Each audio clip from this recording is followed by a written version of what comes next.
Tom is leaving, but he has directions. It's the end, but the moment has been prepared for. That moment is Logopolis, written by Christopher Bidmead and starring Tom Baker.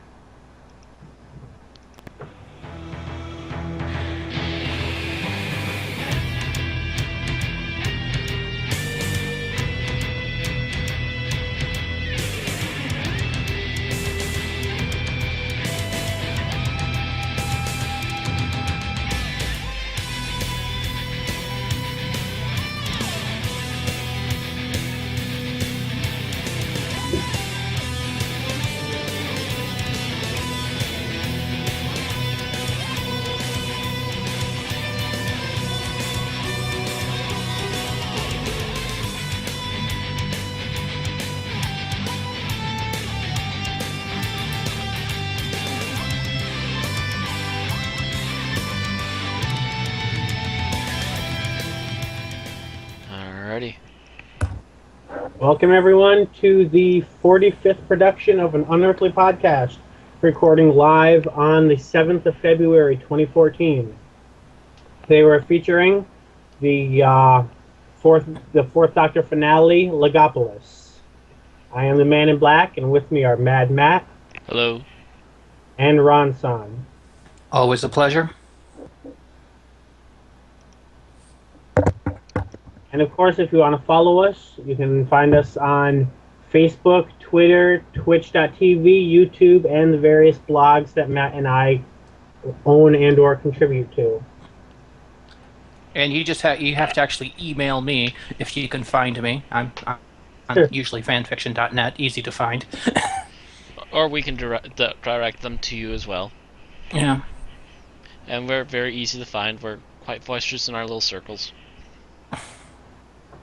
And mine keeps expanding and expanding in all of the directions it can whiz. So, I was thinking exactly the same thing. That's our goal. If we're having expanding circles, an unearthly convention. God. Well, GeekCon could host. I've been kind of contemplating something along those lines myself, and other things. But yeah, that's another story. It'd already be kind of cool to do an Unearthly podcast live at GeekCon one year. It would be Almost nice definitely. if we could ever get the internet connection for it. Oh yeah, that's the downside. Hotel internet. Well, I got my phone now. I'd really probably have to pay up charges for 2 hours of podcasting, but I could deal with it for a month. Yeah, we just have to. If I were there, I would convert my phone to the unlimited hotspot option for a month. I don't have unlimited. I got 4 gig on that. Mm-hmm. But still, I tried to get unlimited, and they told me no. I think it would only cost me $20 to get unlimited hotspot for a month, and then I could just cancel it if I felt like it. So, I mean, granted, T-Mobile changes their stuff constantly, so that might not be true anymore. Yeah. U.S. Cellular just redid all their plans a couple months ago, and their unlimited 4G was taken off the menu. And I'm like, God darn it! Or So, not the unlimited. I had the unlimited, but it didn't allow tethering, so I upgraded to tethering. Tethering is separate on T-Mode too, because I almost tried to use it once, but I couldn't. Yeah, if I'd paid for it when I got it, it would have only cost me an extra $10, and I would have still been on that plan. Oh well. As for news this week, one of the There's first things is it's all fairly small things, I think, but worth mentioning. Well, we've considering got, we're in the midst of between seasons, we're not going to hear much. Yeah. Well, I would say last few weeks we've had some new Doctor costumes and stuff like that. So here we've got. I don't know how would you describe Ian Levine? Would you give him a title? If you know who Ian Levine is, I'm trying to remember who he is. is. My brain is dying on the concept. It's one of those ones where my brain's just trying to. Don't know. So he's kind of a British personality figure. He writes former, songs. former fan advisor to John Nathan Turner and guy with a lot of money that likes Doctor Who. Yeah, Okay. he's a songwriter, producer, DJ. I didn't Um, know he actually did things other than be a Doctor yeah, Who fan. yeah, he's written and produced records with sales totaling over 40 million, Bill. Oh, So that I did he's not know. See, yep, I never nowhere I go actually talks about that side of him. yep, he's a disc jockey, Oh. and So he now has we his know. own label essentially. So now we know where he funded All this this. reconstruction of Shada that he recently funded. Yeah, from what I hear, It's it's not very good. it's cheaply animated, and Tom Baker, he could not afford to get Tom Baker. So those are, from what I hear, those are the two reasons why the BBC is not willing to consider it official. Obviously. But Yeah, the I BBC's. believe it's based off the original script. It does use all of the footage from the 1992 home video release of it. Um, So yeah, I'd still say for your shot of money, um, go for the Big Finish BBC co-production with the Eighth Paul Doctor one. McGann. Yeah, I haven't seen it. I just feel really weird. I mean, I would feel really weird watching a Fourth Doctor story with the Eighth Doctor stuck in his place. But if it's it's it's good, I'll not still probably it's look at not it. just that. They actually add a little bit to the front of that particular production Okay. of the Eighth Doctor basically storming into Gallifrey and basically shanghaiing President Romana and mentioning that they were supposed to have Oh, been on okay. an adventure when they. So they actually move it forward to match where the Doctor and Romana would be in their personal timelines at this point. Well, yeah. Yes. Yeah, he states that they Makes should have sense. had this Okay. adventure back when they were there, but for some reason the timeline got altered. So to set things right, they have to Oh, go okay. back So and it's do tongue it. in cheek. It is, but it works. Right. It works That because that the said, fans know. that said, I enjoyed even the version of Shada with the Tom Baker narrating after as though as though were the Doctor talking about it after the fact. This is closer to what that actual version would have been like, without requiring the narration and such. It's Who did they not. who did they get to do Tom Baker? I Yeah. don't know his name. It I was. mean, could I they have mean, at least he got does a like the Dead fairly Ringers guy?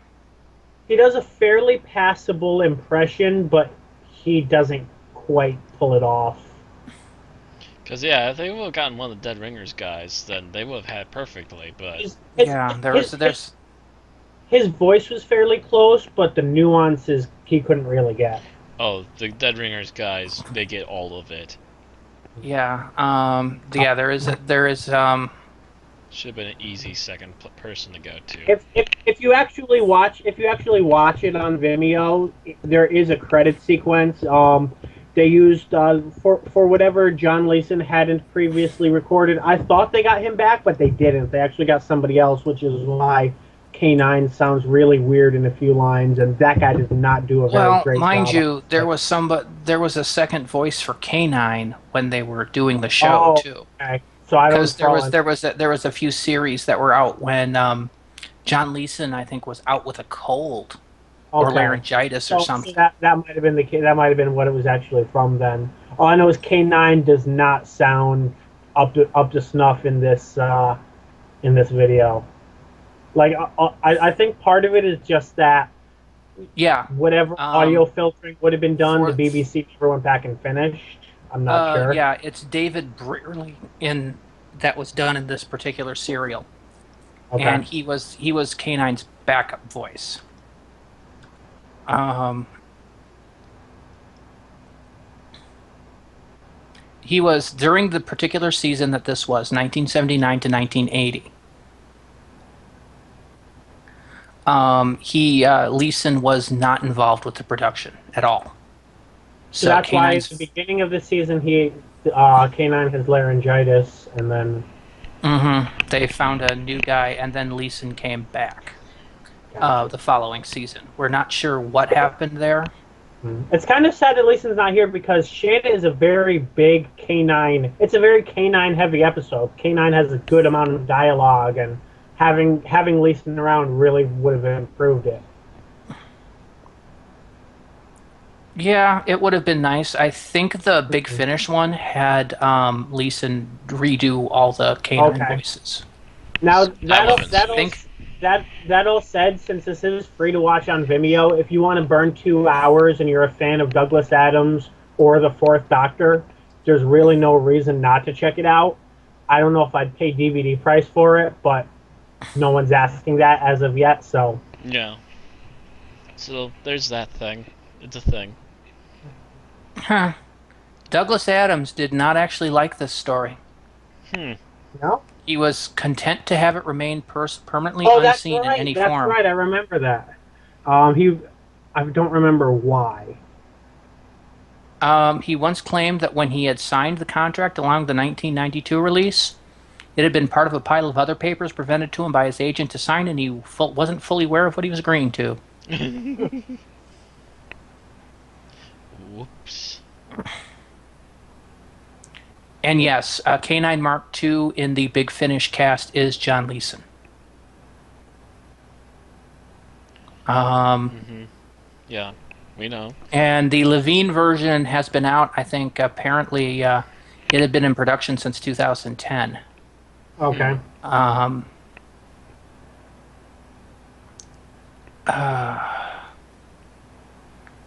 And apparently John Leeson was planned to redo Burley as the voice of K9 in this version. But from what it sounds like they didn't get it. Which is weird. If they had it for the Big Finish, I'm kind of surprised they didn't just take the Big Finish audio and edit it into this. I don't know.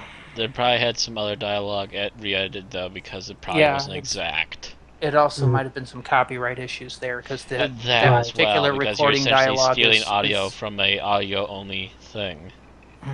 Well, the Big Finish one, they did have an animated version of that. Yes, they did.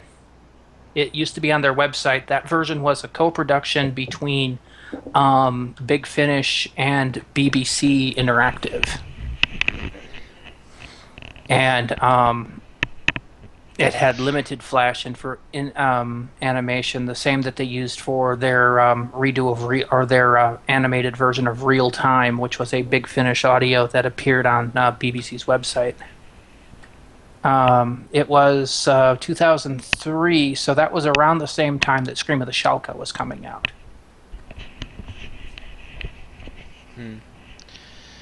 Okay, our next news article. Yeah, is, Paul Jones is Tom Baker's voice in that, by the way. Okay. I have no idea who Paul Jones is. I've been looking it up for a while. It took me a bit to track it down. So yeah, I have no idea who he is. It would have been nice, like I said, to get the Dead Ringers guy, because he can do most of Tom's nuances. In fact, he's been known to call up other doctors, and the other doctors thought it was Tom on a bender. I'm serious. He called up Sylvester McCoy one time doing it. It's like, Tom, have you been down to the pub?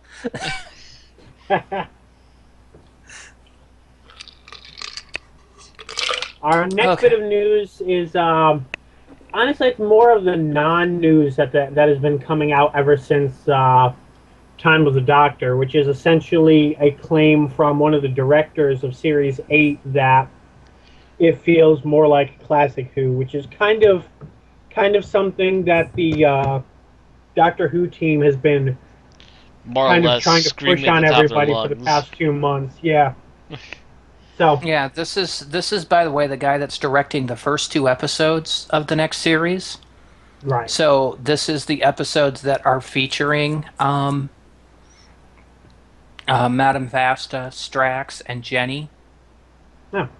Which, unless they filmed episode 3 of that block first, which is possible, but I believe there were some of the production photos that still showed Capaldi in the Smith outfit for that. So, yeah. Maybe he's saying it's classic series, but what we're seeing from filming and stuff is that it's not classic series. It's same old Moffat. We won't know for certain until the episodes come out, but they're still not giving us visual evidence that this is anything like classic Who. Yeah. Because I mean, it's still using a lot of the shtick from the last couple seasons. Other than the Pertwee-esque costume, at least. Mm-hmm. If you want to, I mean, are they going to like strand Capaldi on Earth for a while? Bring in the Brigadier's daughter and Unit more? Is that why people are thinking this is going to be like classic Who? In which case, I'll have to slap them over their tender ears. There is a school of fans that would instantly make this the best era of new Who for them, but if they did that, yeah. Like, there are people that claim Doctor Who hasn't been good since then, so... Well, the thing is that they had a very small budget at the time, and BBC is kind of in that point again. So if they did do that, maybe they could actually spend time on making, real scripts again, too. Yeah, that's, I think, part of the BBC's problem is they've gotten all these budget cuts that's come down from Parliament. And it's been, having to, cut the show. I mean, I noticed the CGI effect CGI quality. After they switched went to hell. Yeah, the CGI starting in 2010. Occasionally they'd have good stuff, but I don't even know if they're using the mill for their CGI anymore. I mean, you look at the Tenet era, and you look at things like the Werewolf, and that was wonderful CGI.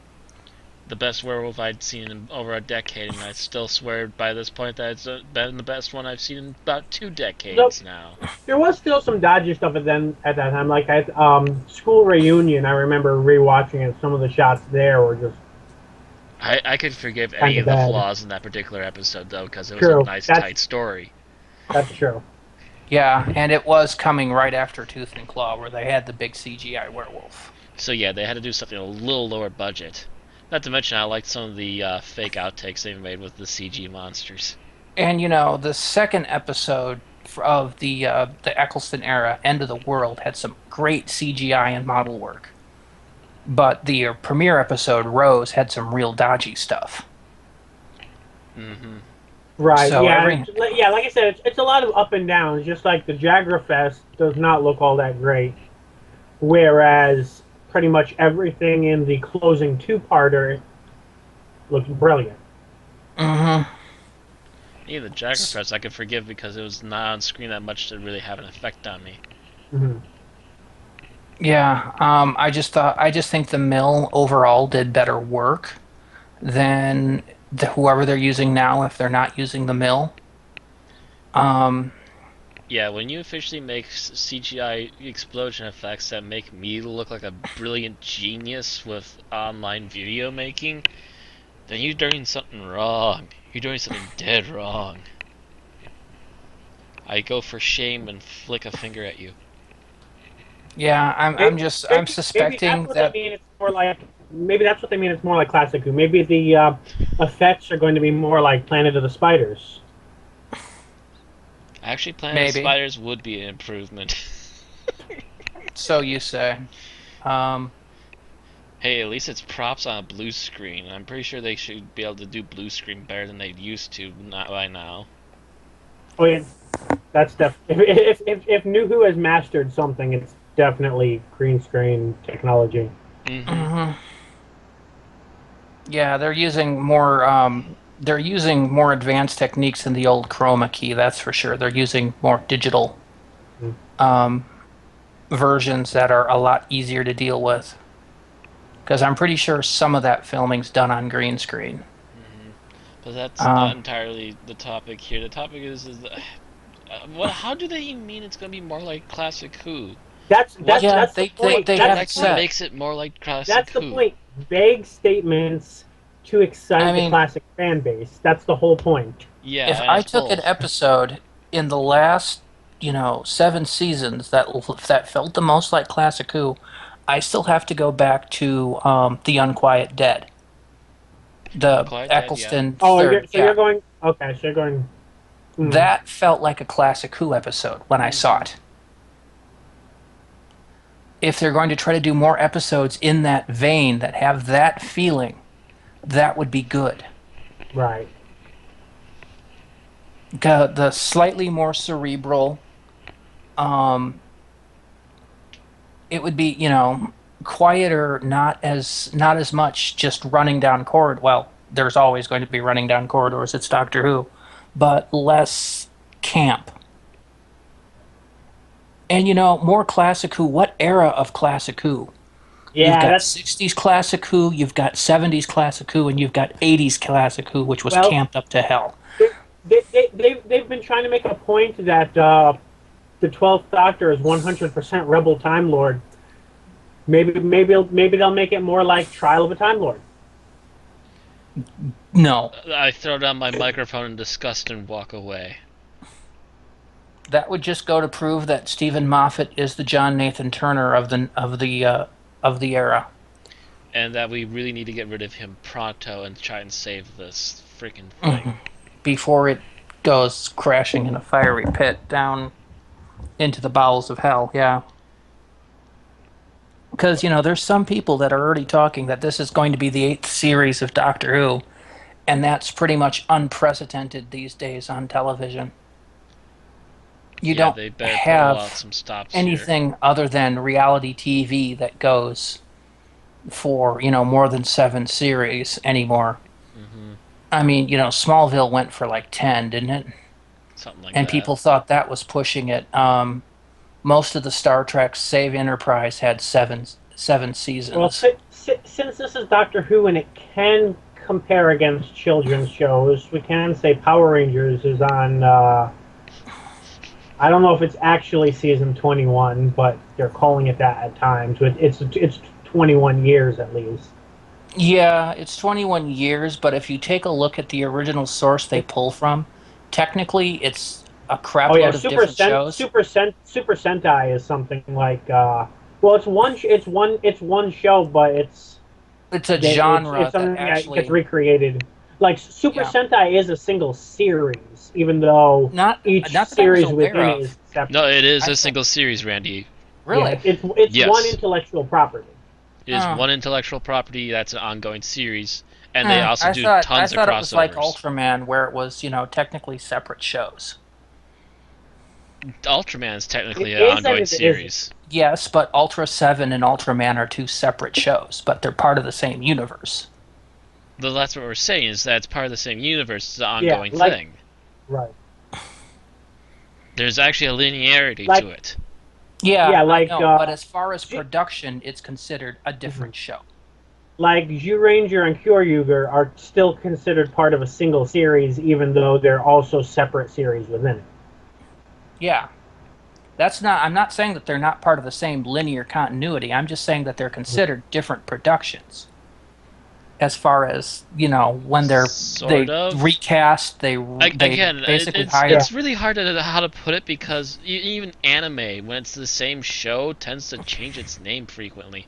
Only exceptions I can True. think of are like Inuyasha, One No, Piece, even and Naruto. Inuyasha has that, and One Piece I think has a different production from the time skip. So Well, that's from the time skip, though. And I mean, Naruto other has shows like, Naruto say, and Naruto Slayers, every Shippuden, single so- season of Slayers has a different title to it. yep, and a different production staff. So they're considered by those Slayers, Slayers Next, Slayers Try to be different series. It's still So, part of the same I guess it series. depends Otherwise, on why your is point there a of trilogy view. box set? So, the point of this, coming in 2015, Doctor Who Z. No, that would just be with an obscene power. That would just Oh, be no, I'm Doctor with sorry, an I'm obscene sorry. power level. I'm The sorry, Doctor it's British. takes on the It's gonna be god Doctor- single-handedly. It's British. It would be Doctor Who Z. And on the next episode of Doctor Who Z, the Doctor takes on Loki in hand-to-hand combat.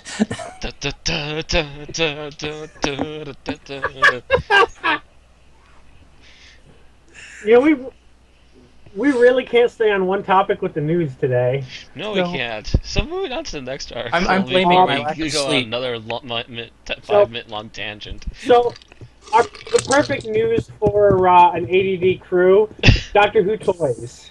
The toys. Yep, a new line of action figures. These And this are one with somewhat posable. Go ahead. Somewhat, yes. I believe there was a Capaldi action figure in here. Yes, it's Capaldi from Time of the Doctor. So he's still wearing the Matt Smith costume, but it is the 12th Doctor. Okay. Yeah, he's the first one on the left-hand side there. So these are based off of Time of the Doctor. Pretty much. Yeah. And Day of the Well, Doctor, because I noticed there's a Zygon in Yeah. The last, like, 3 or so episodes, essentially. I couldn't tell you off the top of my head what episode Clara's outfit's from. I'd have to rewatch them to know. Yeah.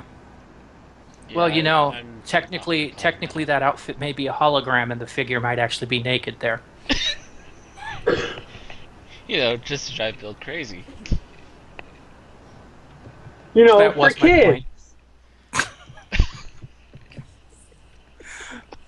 Watching as we lose a brain check there as Bill goes nuts and starts strangling figures.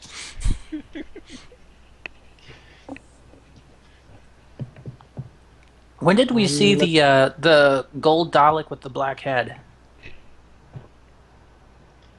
Where you see a black head? What? The far right Dalek on the big pictures. It has a black or gray head. I can't really see that well. I'm trying to get a close-up of that thing, too, and I'm not able to do so. All the other ones gave me close-ups. Oh, there he is. Oh, maybe because Guard Dalek. Imperial Guard Dalek, okay. And the other ones are just the Assault Daleks. So, when did we see an Imperial Guard Dalek? I'm not even sure where you're seeing that. The Dalek on the far right there. I'm only seeing one Dalek, and it's not on the far right. Wow, zoom out, man. Yeah. Check your resolution. You might be over. The pictures might be bouncing over. I think he has to zoom out because I think it's probably getting cropped. Yeah, that was what I was trying to say. Let me try to blow up Firefox. Oh, there we go. When I blow up Firefox to fill the whole screen, I see it. Yep. Okay. Was there a leader with a black head in Time or anything like that? If so, I didn't notice. Yeah, I didn't notice either. That's kind of what's bugging me is where did they get this? It must have popped up somewhere. Well, where did they get the Dalek with the claw? Because I don't think that's appeared in anything recently either. So no, the last time I thought versions of Daleks now. Last time I remember a Dalek with a claw was Davros's Daleks. Yeah, that's like multiple seasons back. So I don't know where they're pulling some of these Daleks from, but it's nothing recent. And is that a Dalek with a bazooka on its arm? Granted, maybe someone was just like, we need more Dalek toys, and they said, okay, let's just black head and a claw. Dalek. That's all you need for a Dalek. Yeah, that might be because or who knows? Maybe it's a spoiler. It's possible, but I doubt it. Yeah. Well, they always need more Daleks. It's the one thing that's kind of kept going since the 60s is there's always been at least a low level of Dalek mania. Yeah.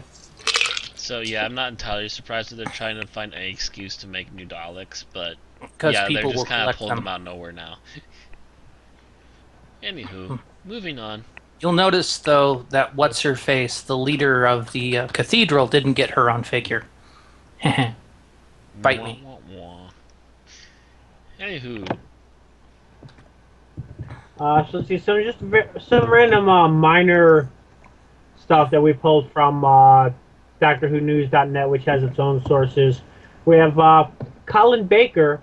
This is a quote from Colin Baker. A semi-quote, because apparently it's possibly a response to something, but I'm not sure how you would say that out loud, the part where it's not an actual... Randy probably knows what I'm talking about. A paraphrased quote? Yeah. I guess so, yeah. The part in the brackets. Not sure what you'd actually refer to that as. Yeah, they're referencing what he's referring to, probably because the quote itself is part of a larger interview. Right. And that was the topic of the quote. He says, there should be a female doctor. It won't happen because they are too timid, but there should be. First female doctor, I will have a sex change and do it. I am in touch with my feminine side. You realize he had to say that tongue in cheek. Well, obviously. He's trolling everybody. He's been in troll mode since the Eight-ish I- Doctors. I just want that to sink in for everybody. Five-ish Colin doctors. Baker is the first female doctor. It is not a pretty sight. I suppose the He has question not is when aged you're well. critical. He was saying he had to have his troll face on when he said that. A huge shitting grin. I'm pretty sure his Yeah. wife would not like that. No, I don't think so. And another bit of news, which I suppose is bad news for the Dr. Martens Shoe Company, but BBC has come out to correct itself, saying that the boots that they claimed were Doc Martens are not actually Doc Martens. That What are they? Capaldi's wearing in this photo. I'm trying to find which. They're made by Loke or Loke or Loake, however you pronounce that. A Kettering-based footwear firm with a warrant of appointment to the Queen. Okay, so they're still high Apparently, quality Capaldi shoes. bought the boots himself. Right. Ah, However, the BBC or Doctor Who, not wanting to be undiplomatic, their exact quote is, "The new boots worn by the Doctor are not Dr. Martens, as our expert costume department believed they were, but he may wear them in the future." so those were his boots, and they may just decide to assign him a pair of Doc Martens. Well, It wouldn't surprise me. Apparently, he bought them. He came in looking for boots of this nature, and these are the ones that the boot company pointed out Or that the for him to costume buy. department. Oh, okay. Yeah. Well, we'll see Yes. what happens. Peter Capaldi came in a week or two before Christmas and said he was looking for a pair of smart dress boots. I suggested this one because not only is it very smart, it's exclusive to us and made in England. It's a great boot. He bought it in size 10, which I think is a 9 American. Or did I go the wrong Small direction? feet. Yeah. I mean, I wear a size 12 American, so Yeah. yeah. Me too. Oh wow, you guys are bigger than me, I think. What size are you, shoes? I think I was 11 and a half last time, but yeah. Depending on the brand, I used to buy 11 wides or 11 and a half. Now I usually just buy a 12 because it's easier to find and it's more universal to fit. If the brand runs big, I can wear an 11 fine. I actually need a 12 because otherwise my toe gets crunched. Well, that's what he that's means the by the last- wides, but yeah. There was at least one more piece Oh, of that's news. right. One And more. that is the results of the poll we discussed last week. And it should come as no surprise because this particular doctor had almost 50% of the vote when we last talked about it. Yarg. So Tom Baker is, according to BBC visitors, the best dressed doctor. The best dressed classic doctor. Sorry, yeah, best dressed classic doctor. Yeah, because Eccleston, Tennant, Smith were not included in the polls. Neither was McGann Correct. or Graham. So it's which simply 1 through 7. is him. So it was the 4th, followed by the 3rd. The percentages didn't really change much from last week. I think they changed a little bit. The Yeah. third doctor ended up with 14% after the fourth had 47. The fifth doctor had 12% because of celery. The seventh doctor had 10%. And, you know, sixth he doc- probably only lost to the 5th and the 3rd doctor because a lot of people didn't like the question mark sweater vest. Right, yes. Neither did he. The sixth doctor kind of pulled an upset with 7% of the vote. Beating out the first and second The doctors. first doctor has 6%, and the second doctor, again, the bow ties are cool doctor, has 4%. The second So, you 11 fanboys failed. So I don't know. I don't know where all these supposed fans of bow ties went during this poll, but Sure as they hell ain't went into here. hiding. Well, he's dropped the bow tie. It's no longer cool. The fad's over. Still, I think the only one out, the seventh only went out because of the fact that he had that marvelous Joseph-colored coat. The sixth, sixth. the sixth. amazing Technicolor The dream amazing coat. Technicolor Yeah. dream coat, yes. Well, some people Or, like that coat. Some people as actually like that coat because it's. Some people think it's so bad it's good. I'm bemused by it. right. And yeah, like as I said last week, it's iconic, which is going to draw in fans just for that reason. You can't see that coat and say, "Who's that?" Well, you can say, who has such horrible taste? True. The answer would be John Nathan Turner. Yes. Yes. I'll talk about that later. Speaking of bad taste. And I believe that's all the news, unless anybody else has anything. Well, that's all for me. Our friends across the pond claim that RoboCop is not a terrible movie, although is nowhere as good as the original, of course. That's sci-fi related. That's kind of par for the course for remakes. Yeah. Except for Evil Dead, which was apparently shite. The first half was shite. The second half was a step beyond. Everything Matt said there was 100% true.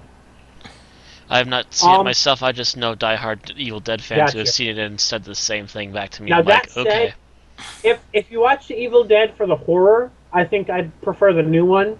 If you watch it for the comedy, which I don't, you're going to prefer the Raimi. Bear in mind now the fact that Evil Dead, the original one, was actually playing the horror straight. It wasn't till about halfway through the second one. I disagree because of the Deadites themselves. They were essentially... Well, mind you, the original Evil Dead was done on a shoestring budget. Yes, but I just mean the Deadites were clowns. Their personalities... their entire personalities were played to the black horror aspect. I mean, the black comedy aspect. And I just don't know. Everybody else... finding them funny is greatly affects my perception of that movie. The new one does not try to be funny at all.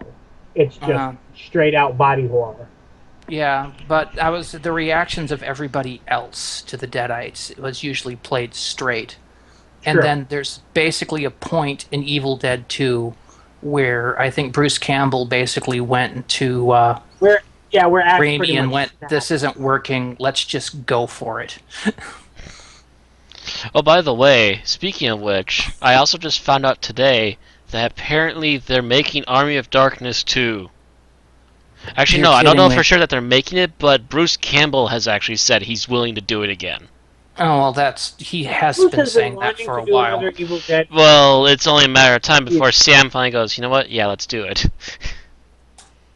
Because I don't know of what Sam's doing lately, but I haven't heard about him doing much of anything recently. If Bruce had his way, Army of Darkness 2 would have been made, 15 years ago? Actually, I think he kind of leaned away from doing it. And for the longest time, he was actually saying that the video games are going to be the next best thing to a sequel. At WonderCon 2003, Campbell and Fede Alvarez, the director of the reboot, stated their ultimate plan was for Alvarez's Evil Dead 2 and Raimi's Army of Darkness 2 to be followed by a seventh film which would merge the narratives. I remember that quote.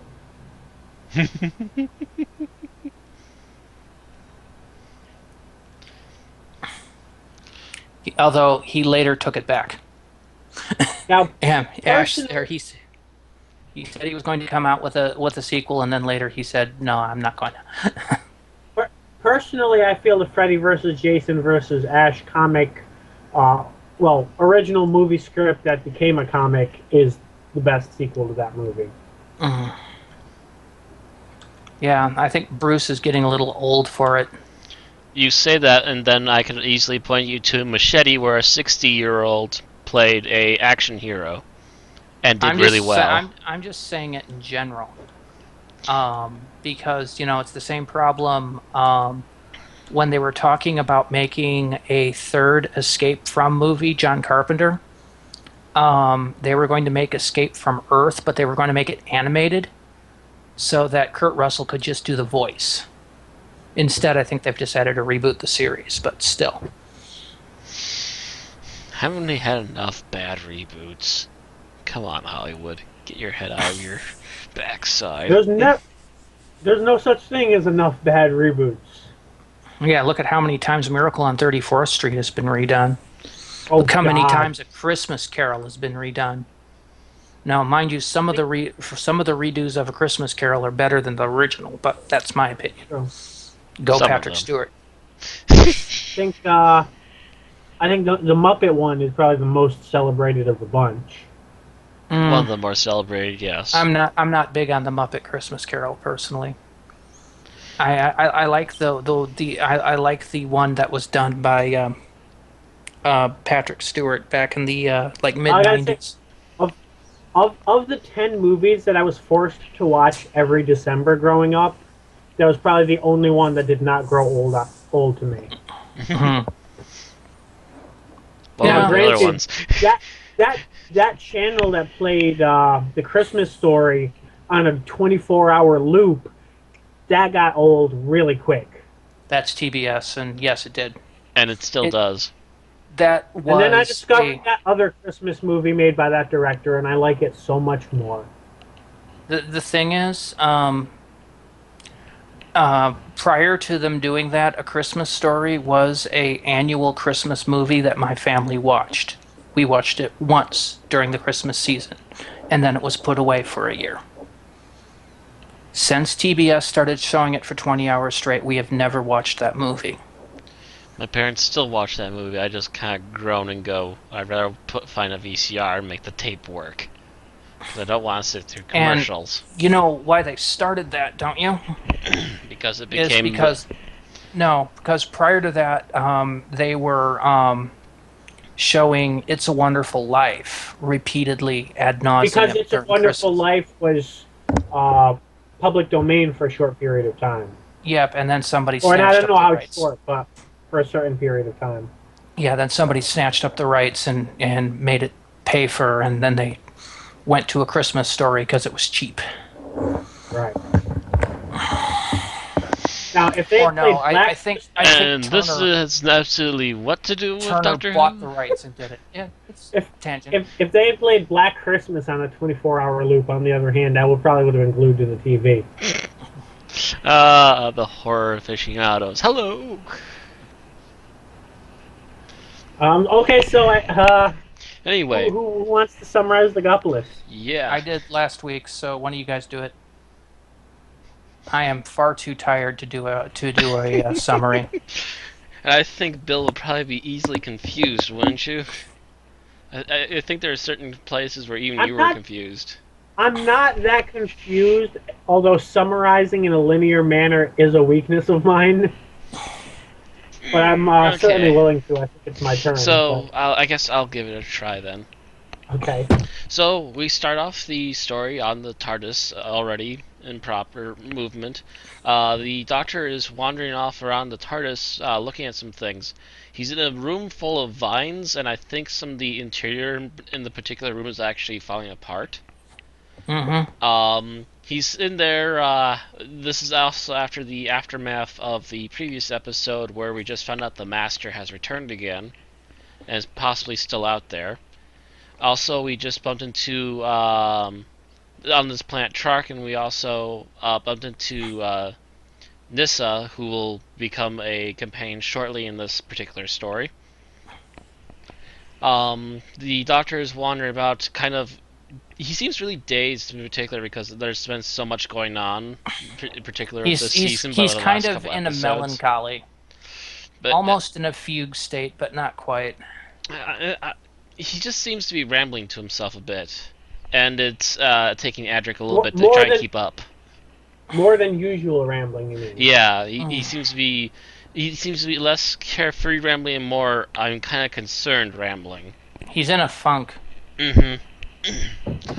To which the Doctor finally decides that he should go back to Earth. He should get the exact measurements of a TARDIS, so that not TARDIS, to get exact measurements of a police call box, so he can fix up the outward appearance of the TARDIS and make it exact to a call box.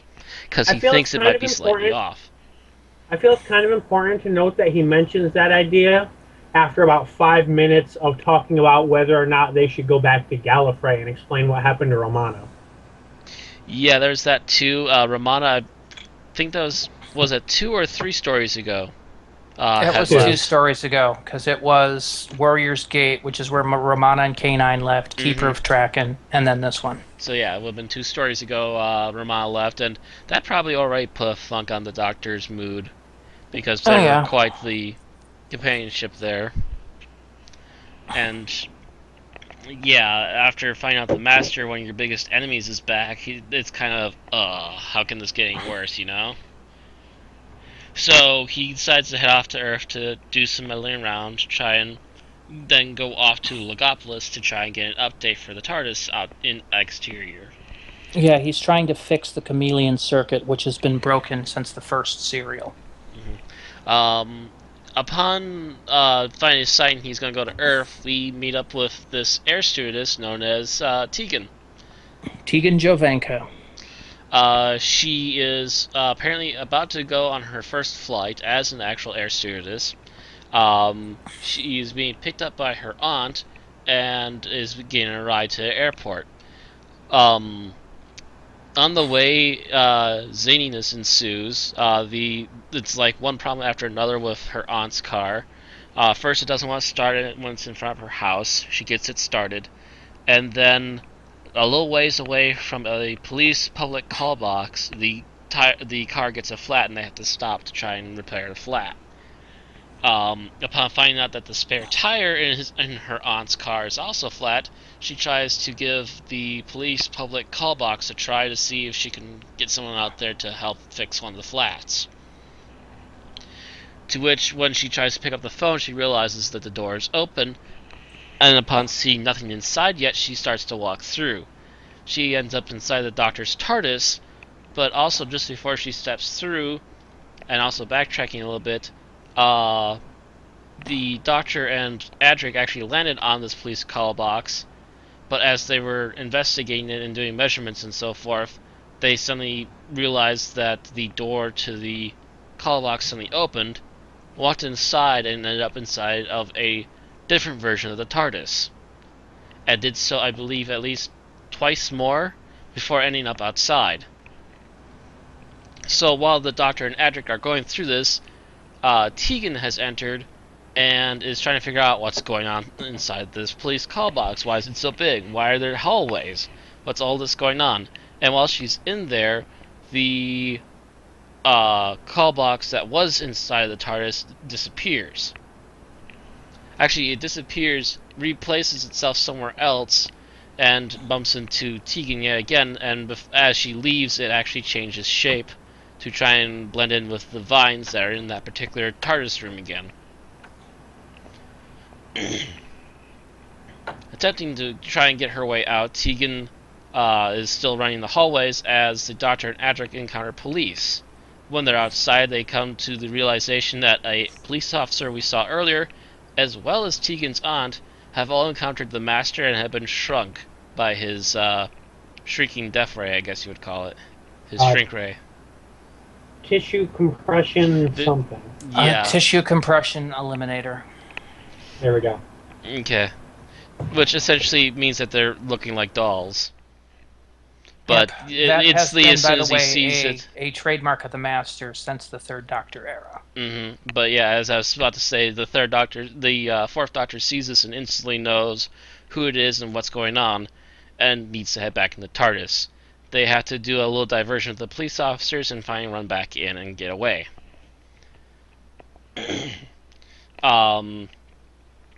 Then they try to decide what they're supposed to do because obviously they don't want to go to Logopolis just yet, even though they got the right measurements. They still want to try and figure out where the Master is and try and flush him out, which gives the Doctor idea when Adric says flush him out, so they try to attempt to go into the Thames. They accidentally land on the dock, and they're just trying to figure out what they're going to do next, when they both look up and see on a nearby bridge that there's a man dressed in all white, motioning to them. The Doctor tells Adric to stay behind, and he goes to talk to this stranger.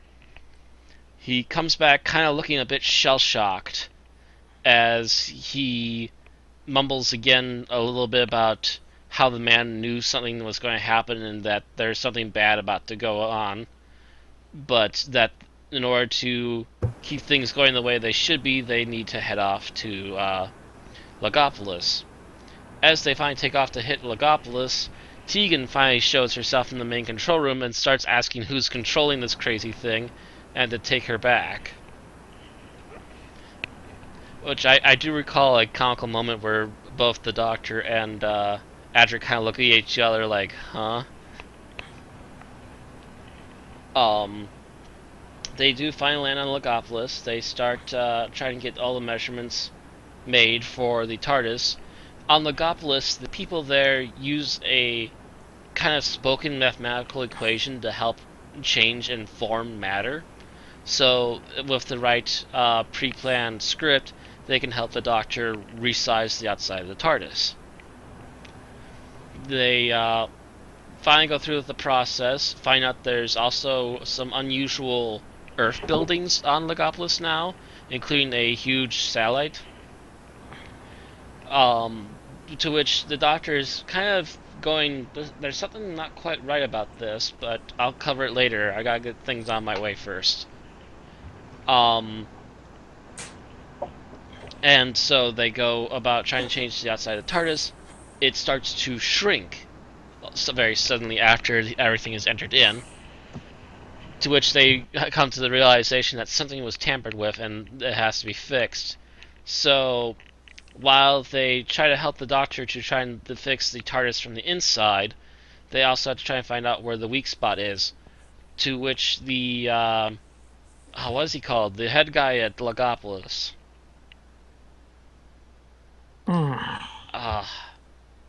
I know they gave him a name, but I can't think of his name at the moment. The Monitor or something The like Monitor. that? The Monitor Yes. at Logopolis and Adric go about trying to find out where the errors came from their numbers.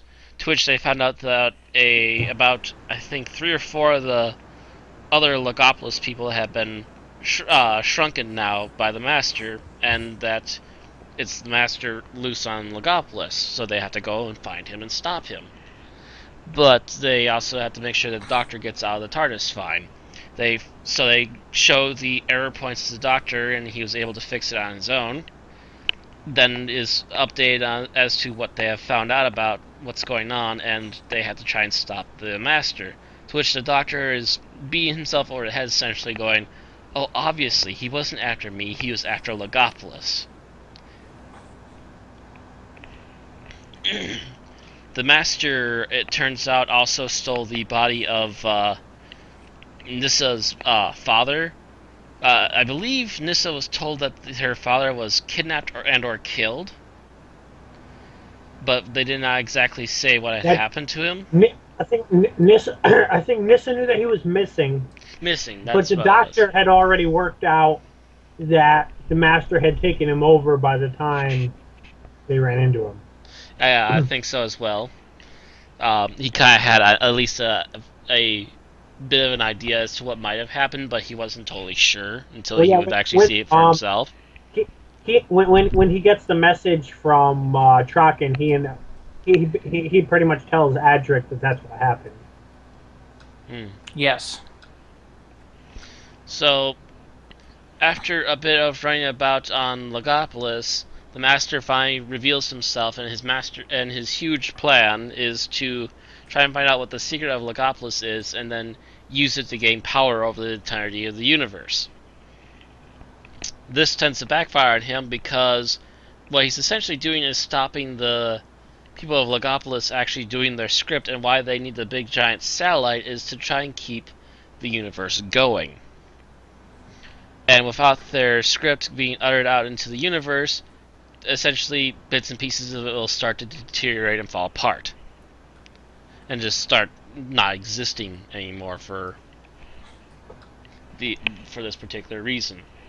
The Master, not realizing what he was dabbling into, suddenly realizes everything is backfiring on him, and he has to escape along with the Doctor. And Nissa also showed up, originally believing the Master to be her father. Quite foolishly, to be honest. She was. I think part of his trademark hypnotism had a bit to go off there because she was a little. Yeah, she was a She little didn't too seem easily all swayed. together there. Yeah, she was way too easily swayed. Plus, he did also slap a muscle control thing on her as well, which she kind of only thought about a little too late. So I'm pretty sure the Master had some sway on her in that particular instance. But in the long and the short of it is, Nissa, Adric, and the strange white person that the Doctor finally referred to as the Watcher all go off in his TARDIS. Logopolis essentially crumbles apart into pieces, and the Doctor, the Master, and Tegan have to go off in the Master's TARDIS. They head off to, what was it again? With the satellite? It's initials. I can never remember initials. Um, Hang on. They were heading where? Who was heading where? They were all heading towards the satellite. I forget what the satellite place was called. Oh, you mean the Pharos project? The Pharos Project, yeah. So they're all head off to the Pharos Project. The Master multiple times tries to pull out the shrink ray on people, to which the Doctor repeatedly stops him, to the point that he finally gets irritated, grabs the weapon away from the Master, and actually tosses it, but accidentally also gets the attention of guards. They have to go on a small quick chase as they're still trying to get to the satellite dish, and the others finally appear in the Doctor's TARDIS and start to lure away the guards. Giving the Master and the Doctor both the time that they need to get up to the Pharos Project satellite to try and hook up the needed information to keep the universe from completely falling apart. I believe that the time that they managed to stop it, somewhere it is mentioned that about a third of the universe had fallen apart and is no longer there, including Nessa's home planet as well. So not only did she lose her mother in her first episode, lost her father by the second episode that she was in, but at the end of that second episode, her entire home is gone. Just starting on a wonderful spree for these characters. But I will talk about that later. Yeah. I figured we probably will be covering that, which is why I won't go into it further here.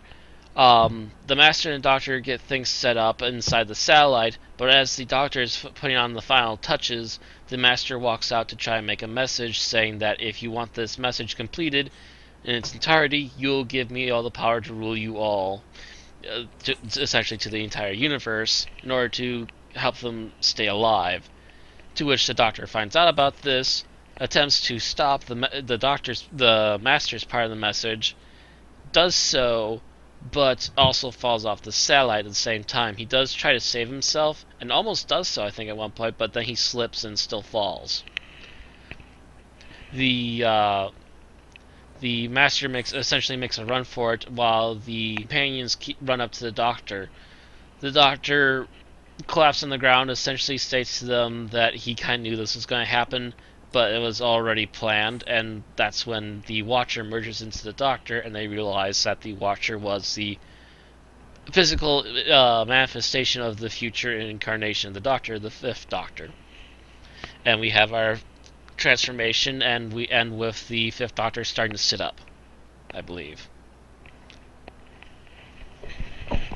Yep, okay. Before we continue any further, I would like to talk a bit on the era that this came out, and that was the year 1981. It is, I believe, the first solid series that the first solid season that John Nathan Turner had been a producer in Doctor Who. It might be the second. Might be. No, because Shada was going to be the season finale of the previous. Then Nathan Turner came in, axed Douglas Adams, and started this season. You sure about that? I think there were also other things involved in Shada not finishing, but that was there was things that happened around the same time. Okay, because this was the finale. This was the finale of the 18th season. Mm-hmm. Um,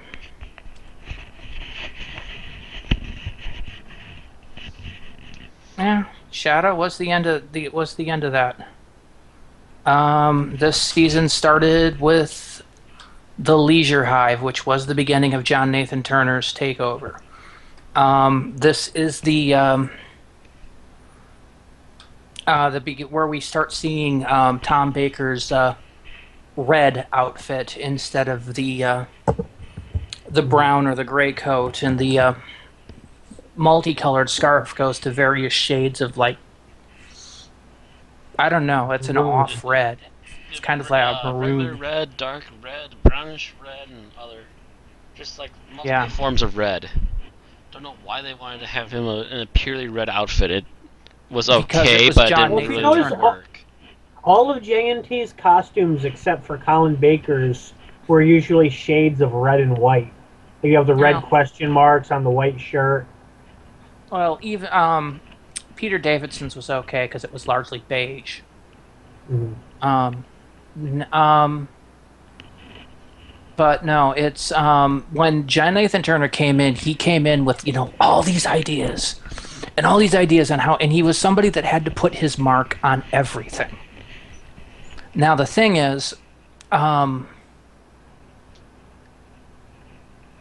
Graham Williams had been pretty content to pretty much let Tom Baker run the show. Because he had very good ideas, and he did quite well for his run, to be honest. Mm-hmm. Yeah, and I think Maybe I needed a think little bit of guidance here and there, but it did pretty well. Yeah. I think Adam's ideas and Baker's ideas also build well off one another. Yeah, Mhm. they kind of fed off each other because they had both that same sense of humor. The thing is, John Nathan Turner didn't. Um, he immediately dismissed uh, Douglas Adams. Douglas Adams because he found his humor to be too sophomoric, is I believe how he called it. He immediately commissioned new opening credits, new music. This was the first season in the entirety of Run Doctor Who that did not use a variation on the Delia Derbyshire theme, instead having the theme completely recomposed and performed by Peter Howell. Now, I don't have anything against the Howell theme. I'm quite fond of it. Mm-hmm. I'm just saying that it's a drastic change from what had come before. Yes. And the credits had by and large changed. The time tunnel effect that was well known was gone, and the time tunnel effect had been there for almost 10 years. Whereas At that the following 10, well, the 10, No, it had been there for the 10 9 years. year, yeah, the 9 years going forward will all have some variation of the star field with the face Mm-hmm. theme. Yeah.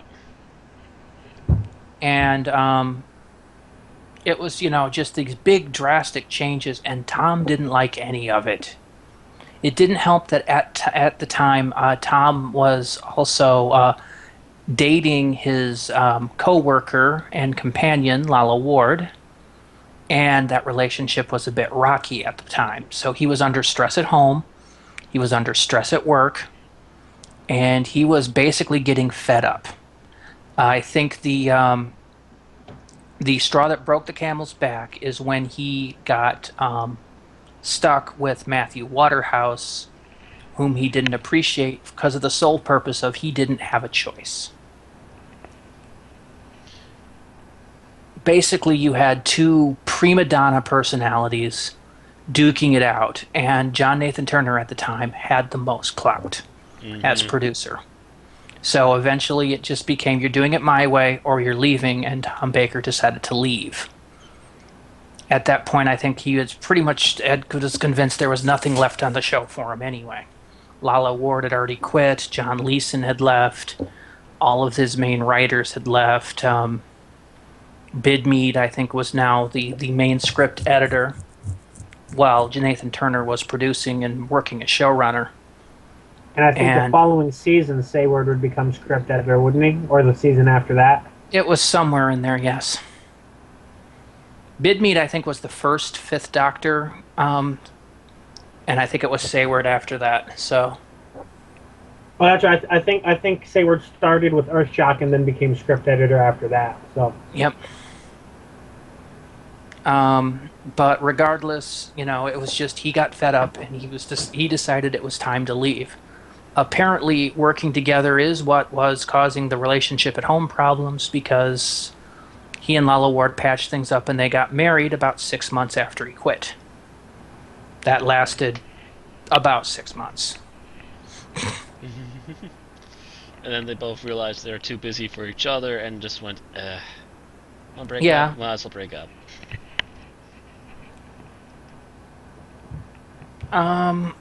But so this was the beginning of the Nathan Turner era, which by and large kind of ran the show into the ground. I'm pretty sure the reason that John Nathan Turner didn't leave after a few years like every other Doctor Who producer was the fact that he did not want to leave the show in a worse state than it was when he started, because that would be admitting failure. Mm-hmm. And Good pretty job. much pretty much would have been career suicide.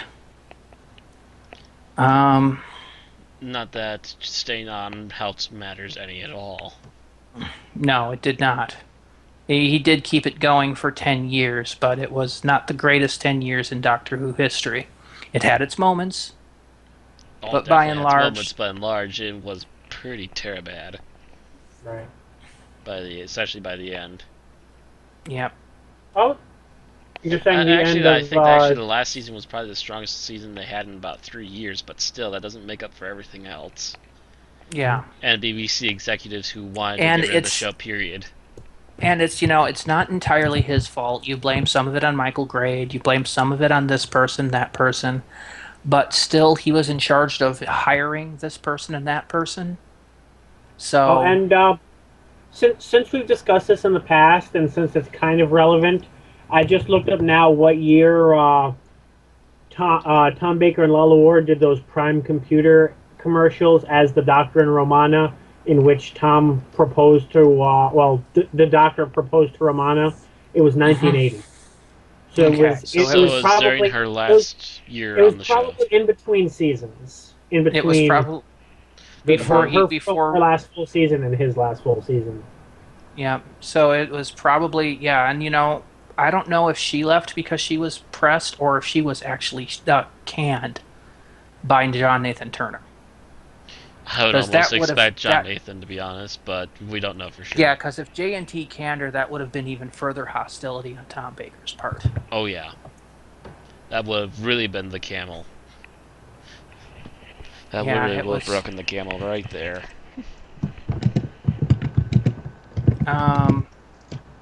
It was a lot of stuff that led to this serial. And in many ways, you can see it in some of Tom's acting, whether he was truly acting or whether he was just fed up in general. But he comes across quite frequently in here as standoffish. And not quite his normal self, He yeah. comes off as Yeah. cranky and tired and ready to go. Yeah. Which is perfect in context, but It it's hard is. to tell how much It's- of it's acting and how much of it's not. Well, Tom Baker always said he played the Doctor as himself. So it was probably himself feeling ready to go. Yep. And at the same time not wanting to go. Yeah. But probably having no choice in the matter, to be honest, because it's... I would note the fact that John Nathan Turner is not the one entirely to blame because Tom Baker's behavior was not entirely professional. True, but giant he- egos, you know. Yeah. He resented Matthew Waterhouse and he took it out on Yeah. Matthew Waterhouse. The fact that J&T is the one who won in this is kind of makes it easier to put everything on him. But yeah, Tom wasn't exactly a perfect employee at the time. No. he had pretty much taken over the show, and it was his baby, and it was being taken away from him, and he threw a fit about it. To be honest, it was probably time for him to step down. He had had 7 years, which was by far the longest run we'd seen of a doctor. Yes. Still is, as long as you don't count Sylvester McCoy as having, 8 years, or McGann as having comparable. So, he finally decides to leave, and this is the serial they gave him. So let's talk about the serial itself. The story itself is largely 3 parts. It is them fooling around on Earth with the time bubble and the 2 TARDISes, the TARDIS within a TARDIS bit, the time on Logopolis, and then the conclusion at the Pharos Project. Mm-hmm. Those are the 3 primary mini arcs. Minor interjections. I was just looking this up. Nowhere, on neither Wikipedia nor TARDIS Data Core says any reason why Romana was written out. So we don't know from that. Yeah. It could have been either her choice, Tom's choice, Nathan Turner's choice, or anything. Yeah, it's not told. That story's not told. If John Nathan Turner hadn't come to power, we still might have seen the Doctor and Romana performing the roles today. Tom Baker and Lalla Ward, I mean. It's very hard to tell what would have happened. Yeah. But one too many big britches trying to get in on what should be or shouldn't be.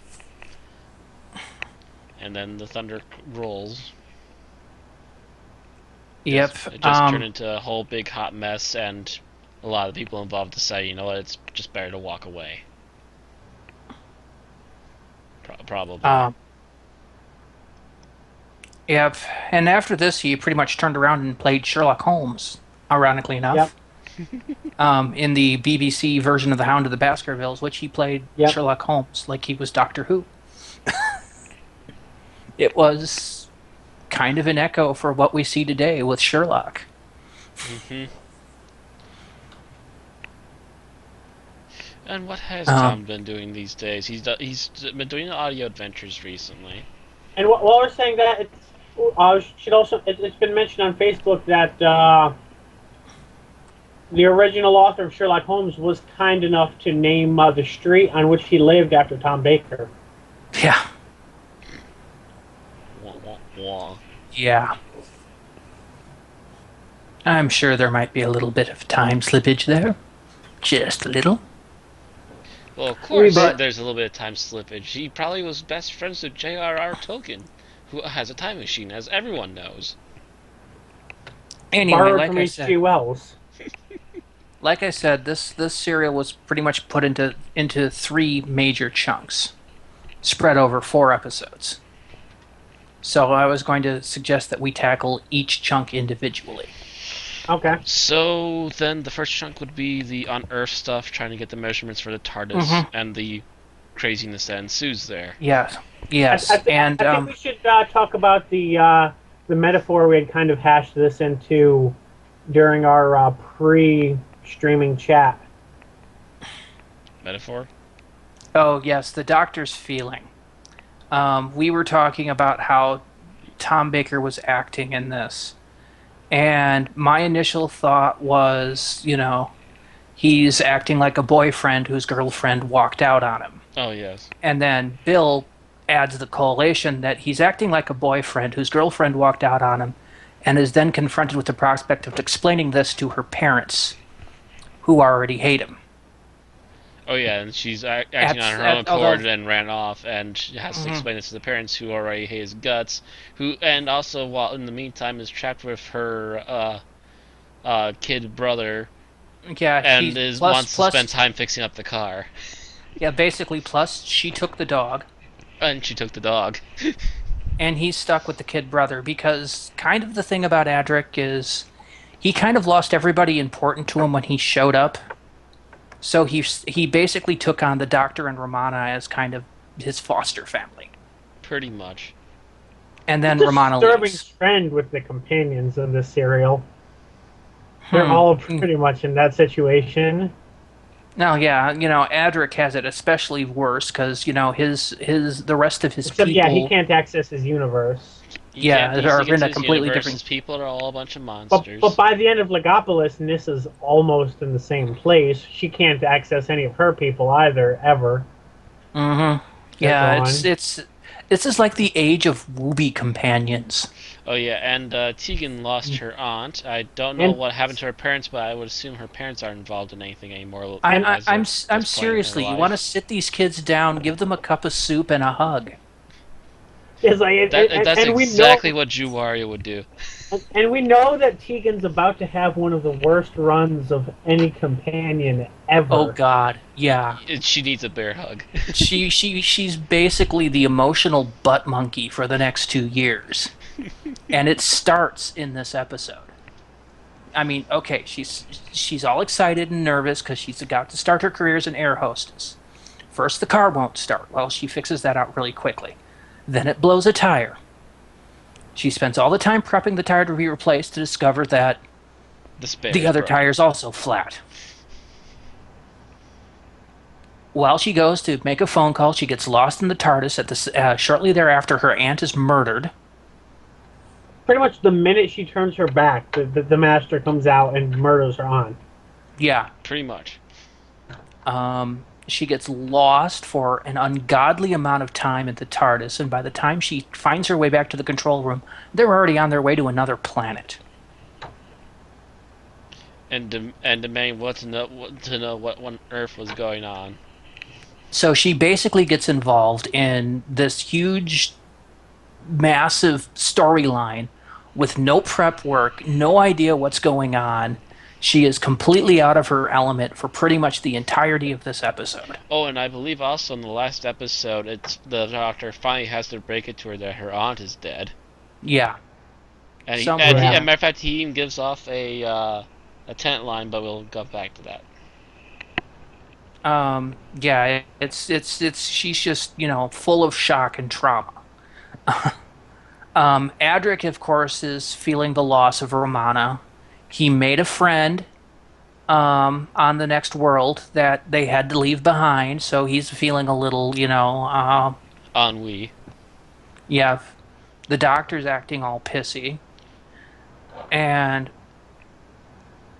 so, Really, the only Adric, person in a good mood in this serial is the master. Pretty much. oh yeah, the This master's is the on Masters high, episode all around. Until everything Master's- backfires.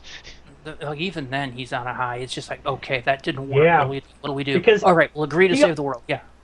He We're ready to already save the has a galaxy, plan. okay. He already has the plan for what happens next, as the audience found out, 10 months later, 8 months later, something like that. Close, yeah, almost 11 months later. Yeah. It was, there was a huge break between this serial and the next one, almost a full year. And so basically all you had was that brief, 2-second bit of him sitting up, and that's all you saw for Doctor Who for a year.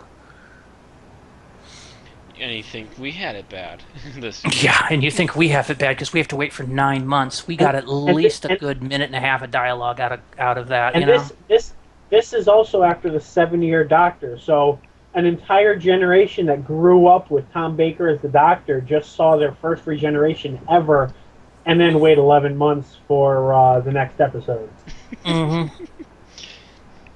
And to be honest, the thing is, between Keeper of Traken and Logopolis, there's a period of X amount of time passes. Could be a day or two, could be a week, we don't know. Mm-hmm. But there is a set break between the end of Traken and Logopolis. Logopolis and Castrovalva start in the same second. Pretty much. It's closer to being an 8-part serial split up by 11 months than 2 4-part serials. Which, isn't that just a punch to the gut? It's kind of like Best of Both Worlds if you're a Star Trek fan. Only with the whole, main character changing bit added into it. I remember when Best of Both The main Worlds came character out. changing did happen in Best of Both Worlds. Well, yeah, but he got better. What I mean is, you knew. Well, yeah, the Best of Both Worlds Part One ended with everything in deep shit. So I mean, it's it's it's they like were waiting in it's it. it's the equivalent of if Best of Both Worlds ended with Kirk dying and where the middle had Kirk dying and Picard taking over. Correct. Like if it was kind of like Generations in a way. But yeah, it was kind of like that. But it was. I remember though watching the end of Part One and then going, "We have to wait 9 months for this." Ah. And that was kind of what it was like at the time. Um, and I could imagine what this must have been like having to wait almost a full year to find out what happened with this. It must have just been horrific. But anyway, we're talking about part one. Yeah. There's several things in here that must be mentioned. They show Romana's. First of all, they show some of the TARDIS architecture, which I don't think we'd seen before. Yeah, I don't think we actually seen Well, that much of the first time we've seen the cloister room. extended interior. Yeah, it's the first and For a long last time. time we'd see the cloister room in that form. Mm-hmm. The thing is that most of these sets would have to be redone for the next year. I think the only sets that didn't get redone are the console room and Romana's bedroom, which would later be reused as Tegan and Nissa's bedroom. The set, And also not the physical hallways were room. kind of kept the same as well. No, the hallways got a facelift. They did? At the very least, they got better lights put behind the roundels. They maybe got moved around too. Yeah. But for the most part, it's kind of the same. Yeah, this is the first time we actually see the fact that the roundel pattern of the TARDIS is continued through the ship. The last time we'd seen the innards of the TARDIS was the Invasion of Time. And back then, that was an abandoned school. Yeah, I thought it was an abandoned hospital. Hospital, yes. Yeah. And they just kind of filmed all through there. And so, but they didn't really do any, redressing of the halls or anything. Whereas here, apparently it was all filmed on a sound stage, so they had all these roundels and everything. And that was the first time we'd seen it, and then they had to go through and rework a lot of those sets for the next year.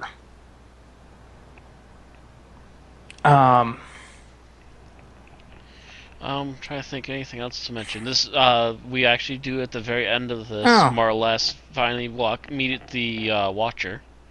Oh, by the way, the reason that the Invasion of Time was actually filmed at St. Anne's Hospital in Red Hill was there was an industrial strike. So they couldn't actually use the studios. Ah. So they needed something else for an interior to begin with, period. Yeah. So it's possible that we would have seen sets like that for the Invasion of Time. But they didn't have the time, and because of a strike, they didn't have the ability to actually film there anyways. Correct. Just letting you know. Mm-hmm. But so yeah, they redid the sets again for the following production. The actual location where Tegan's car broke down. Technically, that road is still there, Wouldn't be surprised. but I believe it's the M25 actually now has a bridge over that exact location. I'm trying to remember because I looked all this stuff up about a week ago.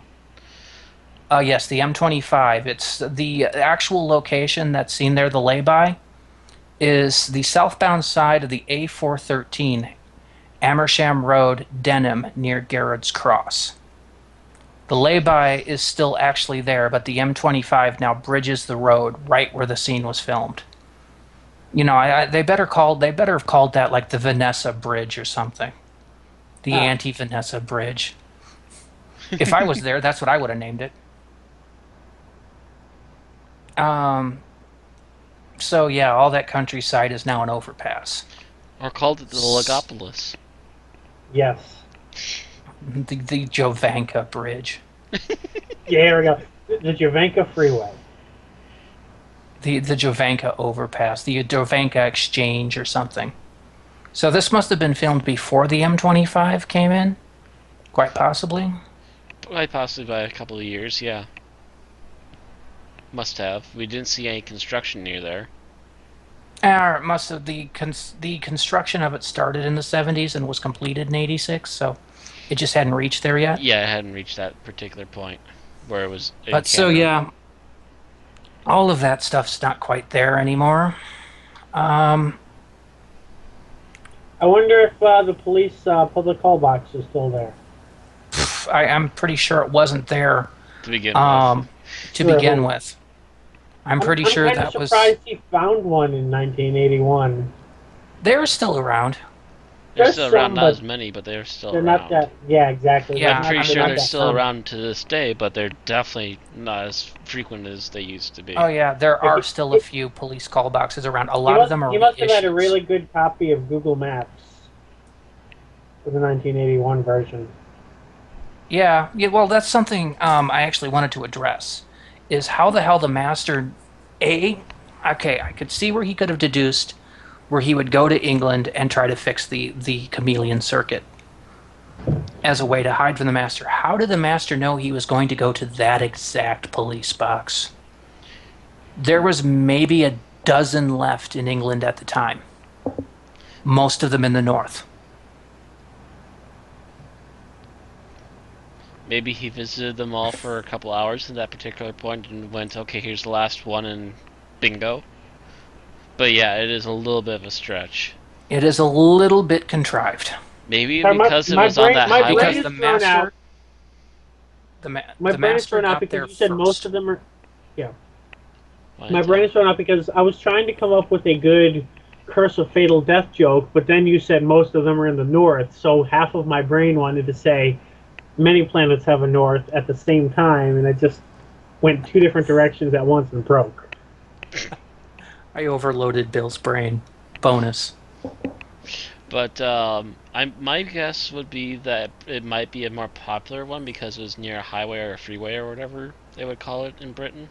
It's possible. They probably, if there was one there, it would have been replaced shortly thereafter because that would have been the point that, like freeway phones were coming in. Maybe it's a particular model that the doctor was looking for. Maybe It's, it was well, yeah. I mean, a that model particular, of police box. yeah, that particular model that the doctor is, that police box is a Mark II trench, is what it's called. So I maybe it believe. was one of the last few left that they actually knew where it was for sure. So. Oh no, that's when I meant that there was about a dozen left. Hmm.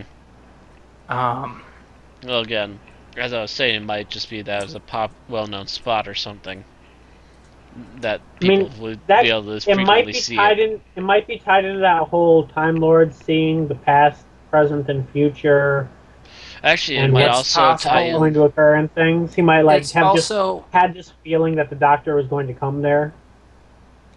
it is quite possible. The doctor kind of indicates that the master will easily figure out what the doctor's doing because Because they're kind of psychically linked on a certain yeah, point. that actually comes up in the new series a lot, that the Time Lords had a kind of psychic rapport with each other.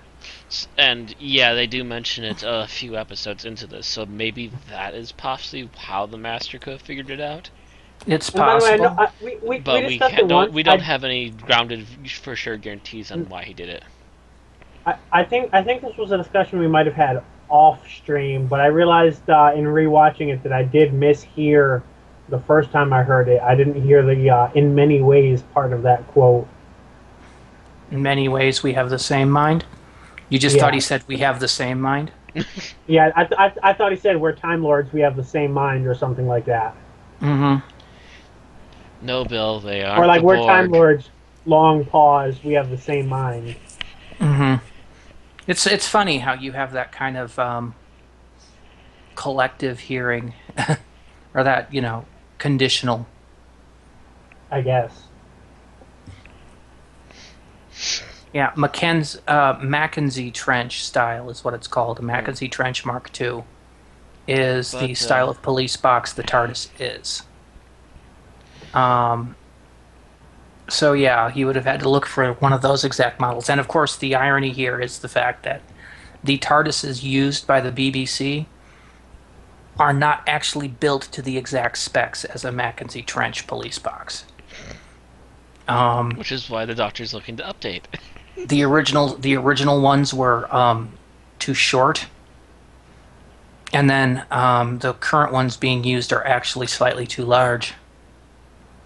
They're slightly too tall, at least. There is a YouTube video that you can look at that shows an actual Mackenzie Trench police box, the first Doctor's TARDIS appearing next to it, and I think either the 10th or 11th Doctor's TARDIS appearing it on the other side, so you actually get a good comparison. It's kind of interesting. Well, anything else that we wanted to cover in this end before we moved on to the next part? Yes, yes, there is, and that is there is a actual scene in here, which is both foreshadowing and closure at the same time, and I wanted to note that. And that is the fact that to get out of this time bubble, the Doctor has to delete Romana's room. Mm-hmm. And Right. it's closure because it's basically him saying his final goodbye to Romana. And then it's foreshadowing because the concept of deleting rooms from the TARDIS had never been done before and would be used immediately again in the serial thereafter, Castrovalva. Yep. Was Castrovalva also written by Bidmead? I feel like it Yes. was. Yes. So they were probably written together. Yes. Like I said, they feel more like one serial than two. Shot years apart. A year apart. Mm-hmm. Also, I think Tegan is the first person to see the Watcher in this episode, isn't she? No, Auntie She's Vanessa standing is. from a Auntie distance. Vanessa is the first one Okay. to witness somebody not too far off, Right. but then they didn't see him. And then the Doctor and Adric see him on the bridge shortly before going off to Logopolis, because the Watcher pretty much kind of told the Doctor, future things. You need to go to Logopolis. You need to go there now. Oh, Things and are happening. another thing that we should note is this is also the first appearance of the Cloister Bell. Oh yes, that's right. We Yeah. did get the first time with the Cloister Bell. And again, it was, kind of so-so used because it would ring and stop here. It wasn't really used to good effect, Mhm. but it was Although- basically being used to establish it because it would come into bigger play during Castrovalva. And I guess I'm thinking it rang because they materialized around another TARDIS. I'm Was the main thinking reason so. it rang And in it the must have been first picking up the place. time bubble. Yeah, I think it detected the time bubble in its path, which is why it rang. And then it rang again because of the message received from Traken. Although Yeah, why and- that would merit a cloister bell ringing, I don't know. Yeah, I don't why know, would but that they warrant it knew and what it not was the because destruction of the universe as a whole? They- I don't know. They heard the cloister bell and said someone's trying to get a hold of us. So maybe it was supposed to be a different bell. I don't know. I They didn't do didn't much like to that change it. particular use of the Like cloister maybe bell. that's It was what the not- doctor's ringtone just happened to be a cloister bell sound. Right. You realize 1981 they hadn't even come up with the concept of ringtones. Cell phones were still those freaking huge things that Hey. weighed like 10 pounds. 2 weeks ago, we were talking about formatting discs in 1969. So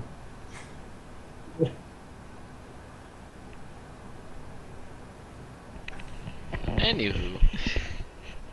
Yeah, I think I was mentioning an anachronism in there too, wasn't I? Because I was mentioning the fact that back then they were doing reel-to-reel for computing. yeah, The old tape computers, yeah. Mhm. yeah, we talked about what were they, 7.25-inch floppies or whatever. 7-inch. 7-inch. Yep. And I'm not even sure when 7-inch floppies were developed. Anywho. Any last things on the first part? Let's see.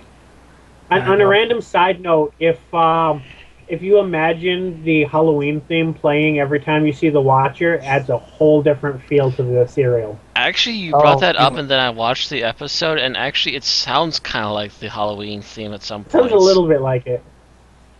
See, I go completely sideways nuts. I put it in and I mentally start doing the Ghostbusters theme.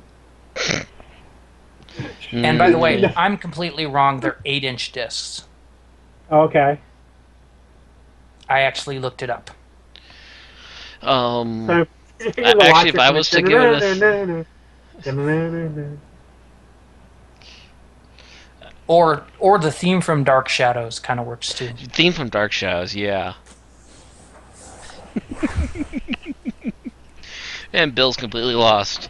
Bill, go watch Netflix. No, it's now I'm just going through various other things, and like when you picture, say, Beetlejuice 3 times when the Watcher arrives. And... It's showtime. And that's one of the things I like is the fact that you never hear the Watcher say anything the entire show. Which is interesting And I because don't he know. clearly has a conversation with the Doctor. He apparently has a could be talk a with the Doctor. I psychic think he has a couple of times that he talks to Adric. And that's right. He went to Trocken to pick up Nissa and bring him to Logopolis. So And talks to presumably they Nissa as well, communicated. yeah. Or either that or he just went... It's like talking to the ghost.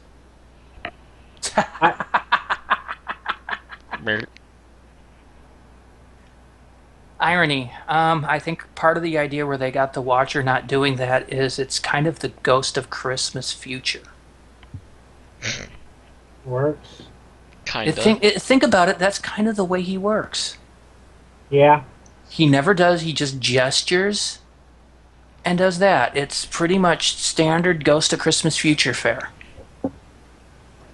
I'm not. That's I think we can kind of read into it that when he does speak, it's with Peter Davison's voice, which they clearly wouldn't want to reveal.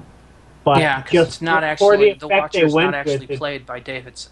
Yeah, for one, he's not played by Davidson. For two, Davidson would actually be a voice that people would be semi-familiar with. But if we were forced to imagine the conversation that he had with Nissa to bring her to Logopolis, one would imagine it probably would have been Davison's voice. But of course, he hadn't been a whisper. I suspect it would have been a whisper at best. Yeah, I don't imagine him being very loud. Right. So do you think his conversation with the Doctor was a psychic conversation? Would have been faster. Possibly. Because, this gets into the question of what the Watcher is, and I was going to talk about that in the third part. Okay. So I think it's a good time to move on to the second part then. Yeah, is there anything else we need to cover from the first? The Master? No, not really. Yeah, we haven't seen the Master yet, which is what we're going to get in the second part. Although one random thing that's kind of related is first episode introduces Tegan, second episode introduces Nissa coming back as a companion, third episode is the first time we actually see the Master. Kind of a build up there. It's kind of it's a series of revelations, yes. Yep. So yeah, we get into the second part of the storyline, which is them arriving at Logopolis, and of course Tegan popping out and going, "I demand to speak to people." So we see Logopolis, which looks like this big. It looks like freaking Vulcan with a radio telescope on it. As seen here. It's pretty, dry desert, a bunch of caves, and a bunch of people in caves doing math vocally. And they obviously have the technology to recreate stuff, because they recreated, the whole Pharaoh's control room. Right. Which we see there. Mm-hmm. And the antenna. So why is it that these people are still living in caves? Because it's pretty much a monastery.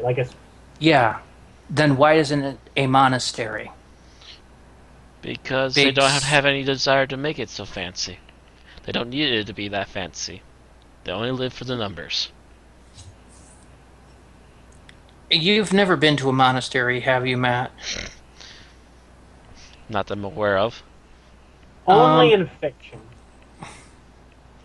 Where monks live in monasteries, the rooms are basically called cells because that's essentially what they are. You get like a 6x6 or a 7x7 room with a cot and maybe a desk. That's all you get for a room. I think these people get even less than that.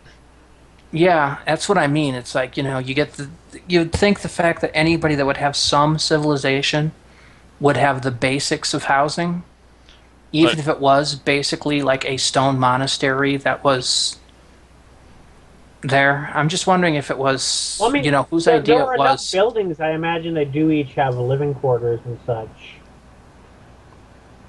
Then why do they sit in the caves? It's one of those things that just bugs me now that I look at it. Mhm. I kind of feel they kind of explain it with the fact that they don't really care. Yeah, They only live and do the numbers. They don't they really. kind of touch on that a little bit when Tegan's like, well, how do you live without this? How do you live without that? And it's just like, we're not concerned with that. And it's just basically the point is, even though they look human, they're alien. They think in a different way, and their only concern pretty much is their math. Yeah, I don't know. I think it's the stark difference between the big flowing robes and living in caves. I don't know. Well, they're not exactly caves either. They are sort of Yeah, they're more cave-ish, like but they are very much buildings. yeah, they're more like I'm trying to think Like of the adobe exact name. huts. Yeah, pretty much, yeah. Okay, I can maybe buy that. Um. Anyway, they get here, they see all this stuff, and then they see the big frickin' Pharos control room redone in absolute detail. And of course, then we get into the part where, yes, the master sneaks in, basically starts murdering people willy nilly, and inserts his own voice into the codes to screw up the doctor.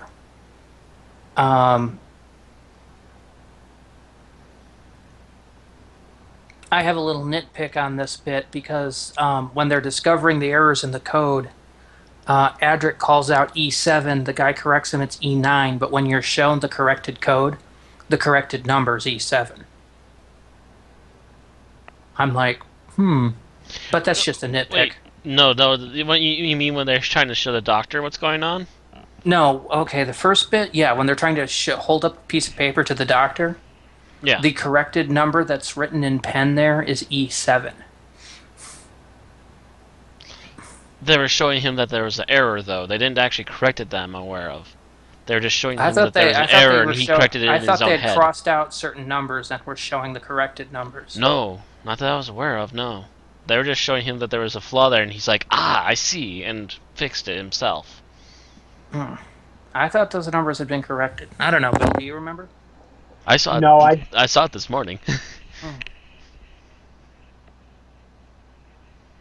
Anyway, so that's what I See that thought it was saying, but maybe I'm wrong. I don't know. it was at this point at the end of the second episode where Nissa gets dropped into the plot line.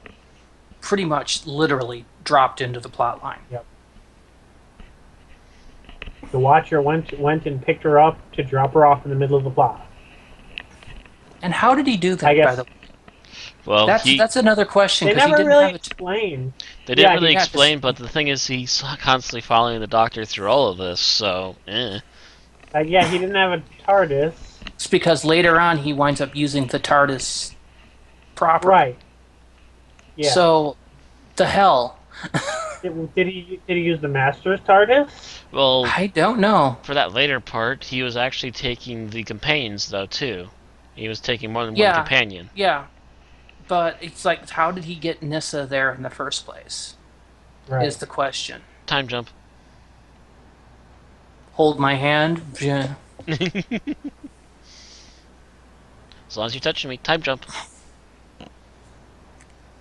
So they have to go through all this. The Master's, of course, killing people, and then while they're all distracted trying to fix the Doctor, he pulls out this big stasis generator, which he basically uses to shut down everybody. Mm-hmm. You know, like you And do. that has the side effect of basically stopping all their other projects, one of which was doing the mathematical conversions for the CVEs to keep everything running.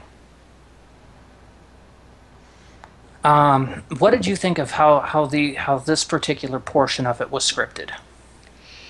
I believe, Bill, you were talking about it seeming to be dragged out, or was this a later point? I was mainly talking about the fourth episode. Just seemed to be So the rather last extreme. part.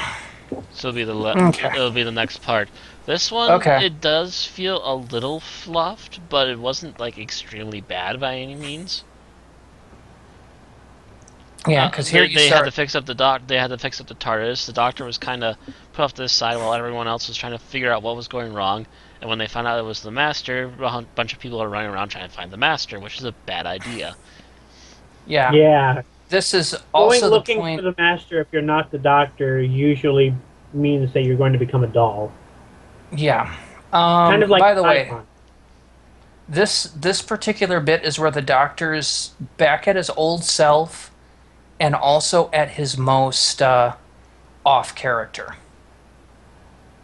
Or early on when he's dealing with the crisis in the TARDIS and everything, he seems to be back to his old self a little bit. He does get a little melancholy with even being a foolish old doctor and made a mistake. But you also get the things are looking up and, a bit of his old attitude. Mm-hmm. For a little bit, But yeah. then when the shit really hits the fan, he gets really churlish and says to all the companions that it's never his own choice on who winds up in the TARDIS. Well, I think that was He also him mentions the trying fact that to Adrix is explain to him. stowaway. I think that was also him trying to gear himself up for having the master as a companion, essentially. Yeah, wanting them to stay away It from was the the bad. companions essentially going, "Why are you bringing him?" And he's Yeah, like, "Well, when do I ever have a choice of who I bring?" right. Like And also at that I think point, that's partially just him trying to be like, okay, I don't want to work with him, but when do I ever get to pick who I work with? And trying to just and trying to psych himself justify up it. for it. Yeah. Yeah. And also, of course, that's the fact that he's a little pissy because he knows. Right, yeah. By this point, he clearly knows Serious. he is going to be regenerate, and he knows whose fault it's going to be. So, there's a good chunk of him that's almost like the David Tennant era would be later with the Yeah. You're Going to Die, only he's doing it in a series of episodes where they drag it out for an entire series of specials. Yeah, so this is pretty much Tom Baker's equivalent of the tantrum that Tennant threw pretty much every time someone knocked 4 times. Actually, it's closer to the It's Not Fair. And End of Time. Yes, Yeah. when it's not fair being when that specific moment he lets Wilf out. Just before he lets Wilf out, yes. Yeah. Mm-hmm. Where he's sitting here, it's like where he knows Wilf's trapped, and he's basically, I could do so much more. So much more, that big dramatic speech there. Right. And that's kind of Tennant's version of this speech. He's basically having to vent stress at this point. Because he really does realize that, yeah, this is going to be the end of me. Whatever I'm doing here, Yes, something will cause the I'm end of me. colluding with the Master, which he mentions is the fact that will pretty much end any chance he has of returning to Gallifrey, which turns out to be false, but Right. False in a huge way, but yeah. yeah. He is still the president-elect. Yes, he is at this point. Mm-hmm. I can't remember. Was there a Lord President in Arc of Infinity? I'm not sure. I'd have to take a look. So he might have But been replaced by now? In the 5 Doctors, he pretty much claims his title from the Deadly Assassin, though. They mention it, but remember the Five Doctors, the fact that Barusa is technically president. Barusa Is in the he Five is he Doctors. technically or is he acting? It's hard. I believe they It's said he hard was to acting tell. president. Or was it that Flavia had pretty much declared him to be president without a vote? Something like that, but with him dying, it reverted back to the Fifth Doctor, which is be part of your inaugural address. My what? Yeah. And but so at this point, he's either president-elect or the Time Lords have gotten on behind him, or has gotten on without him. Now, oh, hold on a minute. Hmm. Pardon, had a sneeze going. Anyway, part of it is, you look at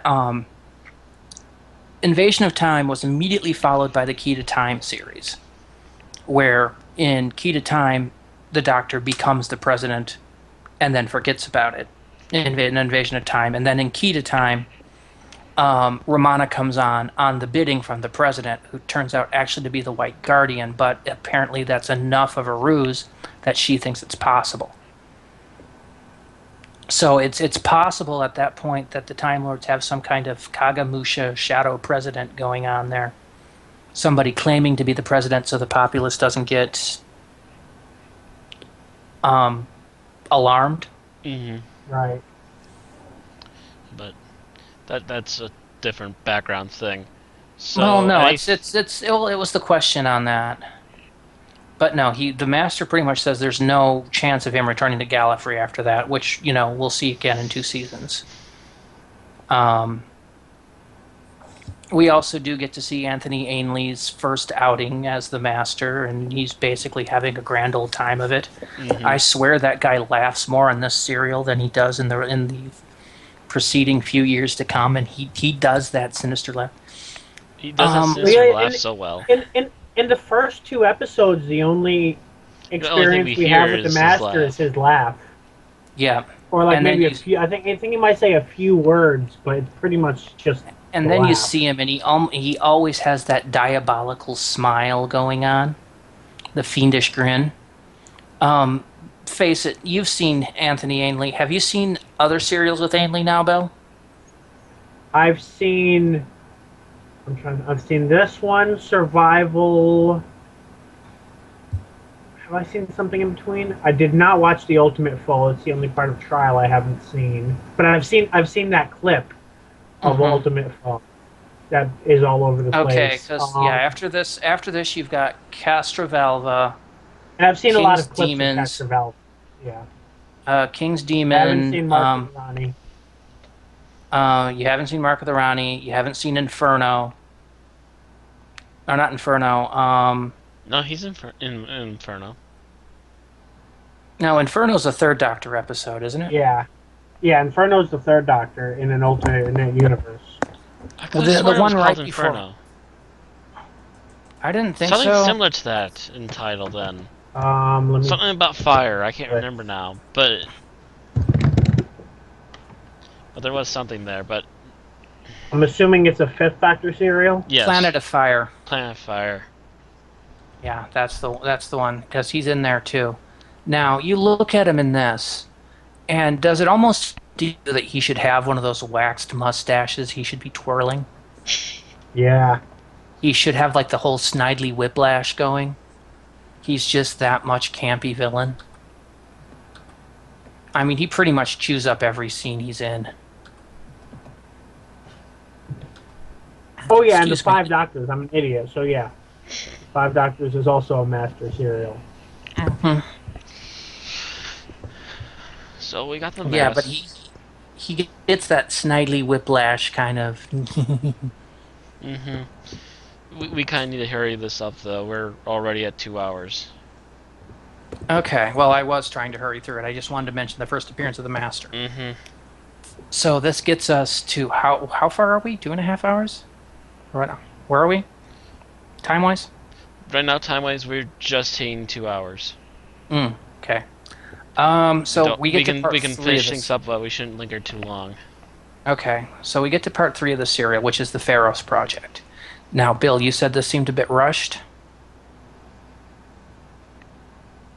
Bill? No, Bill? me, no, no. The only issue I really had with Pit is just that from here until the end of the serial, it just seems as though it's dragged out a bit longer than necessary in order to fill up the time, pretty much. Well, they're trying to get a series of urgency, and they're trying to get everybody in the right place at the right time. Mm-hmm. There is a little bit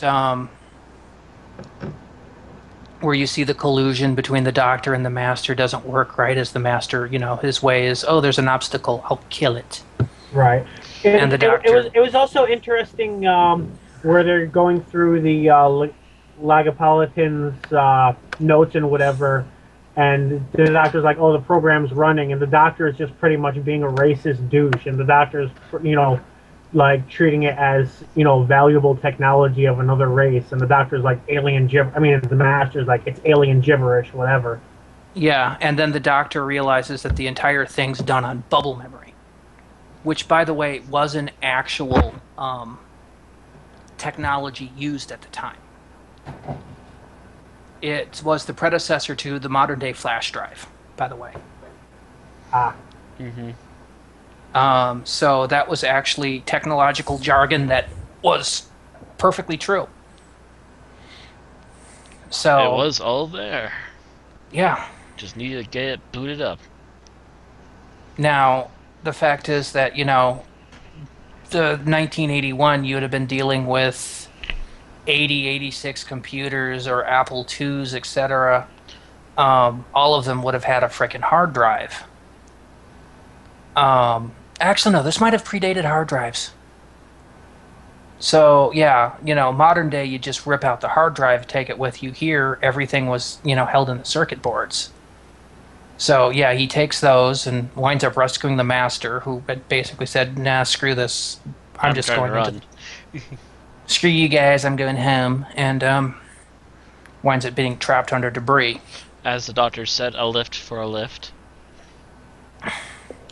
So then they get there, they have to do all this running about advancing to get to the Pharos project, and they do. The Master takes a shortcut and basically sets up this elaborate scheme really quickly to blackmail the universe.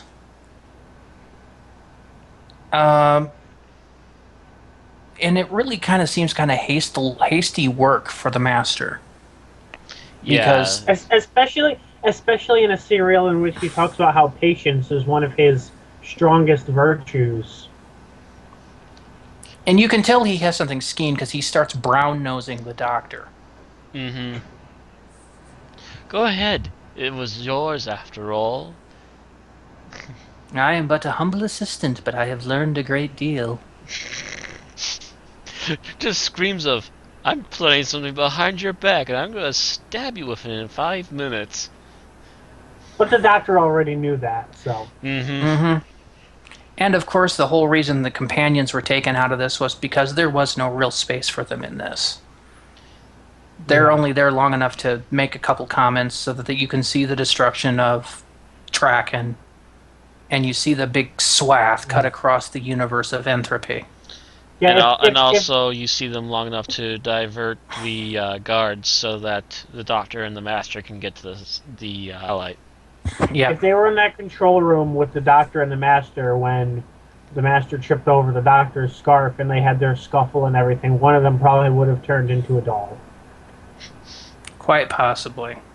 Yeah, because basically the Master needed a lot of free reign without being supervised for this, so they were kind of they were all written in and then they were written out for a chunk of this. And then we, of course, get to the regeneration. Was there anything else we need to talk about besides the regeneration in this bit? This particular bit, not particularly. Okay. The regeneration is definitely the big part. Not except we're talking about the Watcher. Yeah, that's what I'm referring to. That's part of the regeneration. Is the big reveal that the Watcher is technically the Doctor all the time. It's basically his future incarnation in a kind of a cocoonish state. Which is something we saw the last time we saw someone regenerate on screen. Yes and no. Choji was a psychic projection by Kempo. Apparently, he had enough meditation to know what his future self would look like and regenerated into it when he passed on. Mm-hmm. He used that image as a psychic projection so that he could kind of smoothly transition for people who weren't aware of the whole concept.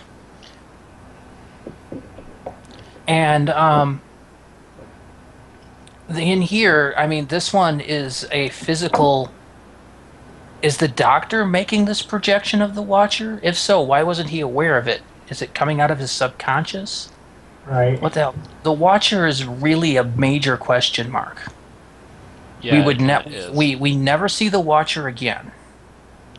We don't see anything like the Watcher. All regenerations following this Ever are again. more traditional. Mm-hmm. Although, again, each one has its own kind of bizarre effect until we get into the mainstream Phoenix effect, as I call it, for the new series. Although I would like to see something like that every once in a while, though, too. Especially if it's like a Doctor who's had a longer run. Yeah. Because then it would lean more to the idea of, yeah, every once in a while our future selves will kind of catch up with us if we've been around too long. I mean, when the Doctor was regenerating, did he kind of project himself backwards to give him a hand? Or, what the hell? Mm-hmm. Yeah, it's never fully explained. And that's one of the shortcomings of this story, is it is never fully explained. And it would really benefit from a final explanation as to what exactly the Watcher is, how it came to be, and so forth. Yeah, and if he was just a I psychic honestly projection... prefer that Moffat's not the one to write it, though, so it can wait a little Yeah, while. for the love of God, wait until after Moffat, please. Moffat, don't try to explain this. You're only going to shoot yourself in the foot. Oh, Moffat hopefully will be gone by the time we have to deal with another regeneration. We can only pray. Because we're really hoping Capaldi lasts like 3 years at least. 4 if we're lucky, Mm-hmm. If Moffat outlasts Capaldi, he'll pretty much be the next JNT. Yeah. Yeah.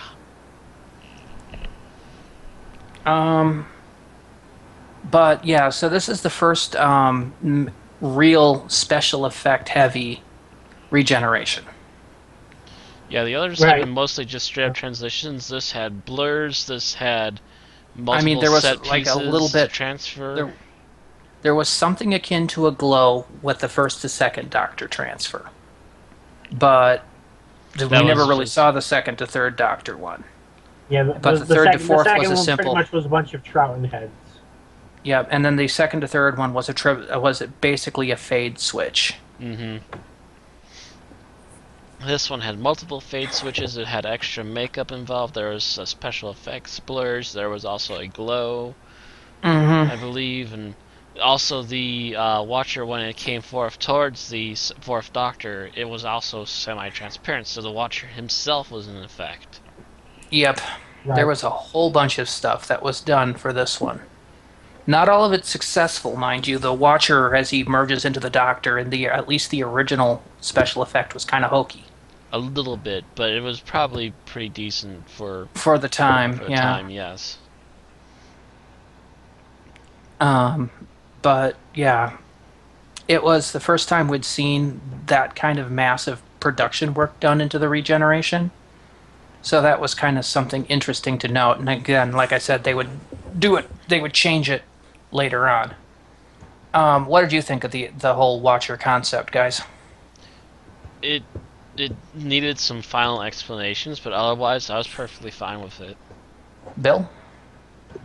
Yeah, I think it kind of works, especially after watching Planet of the Spiders. It makes a lot more sense, just because there's still a lot of questions in the air as to where it came from and what it is, but at least we can see that this is, Time Lords have some capacity to predict their regeneration in certain ways.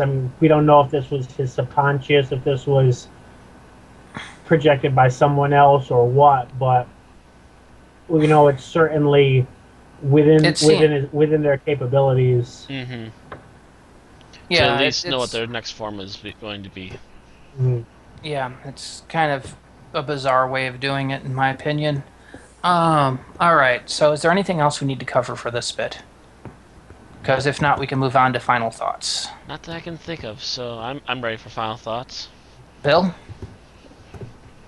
Yeah, I think so. There was I had to go back and just open up and look at the regeneration again, just because a lot of what I thought was part of this regeneration, I was actually confusing with the next one, with the manner of some of the memories and such he has. I was mixing the No, two up a little bit. he just had the brief thing while he was hanging Yeah, on the thing of right. Well, just all the he I mean previous companions.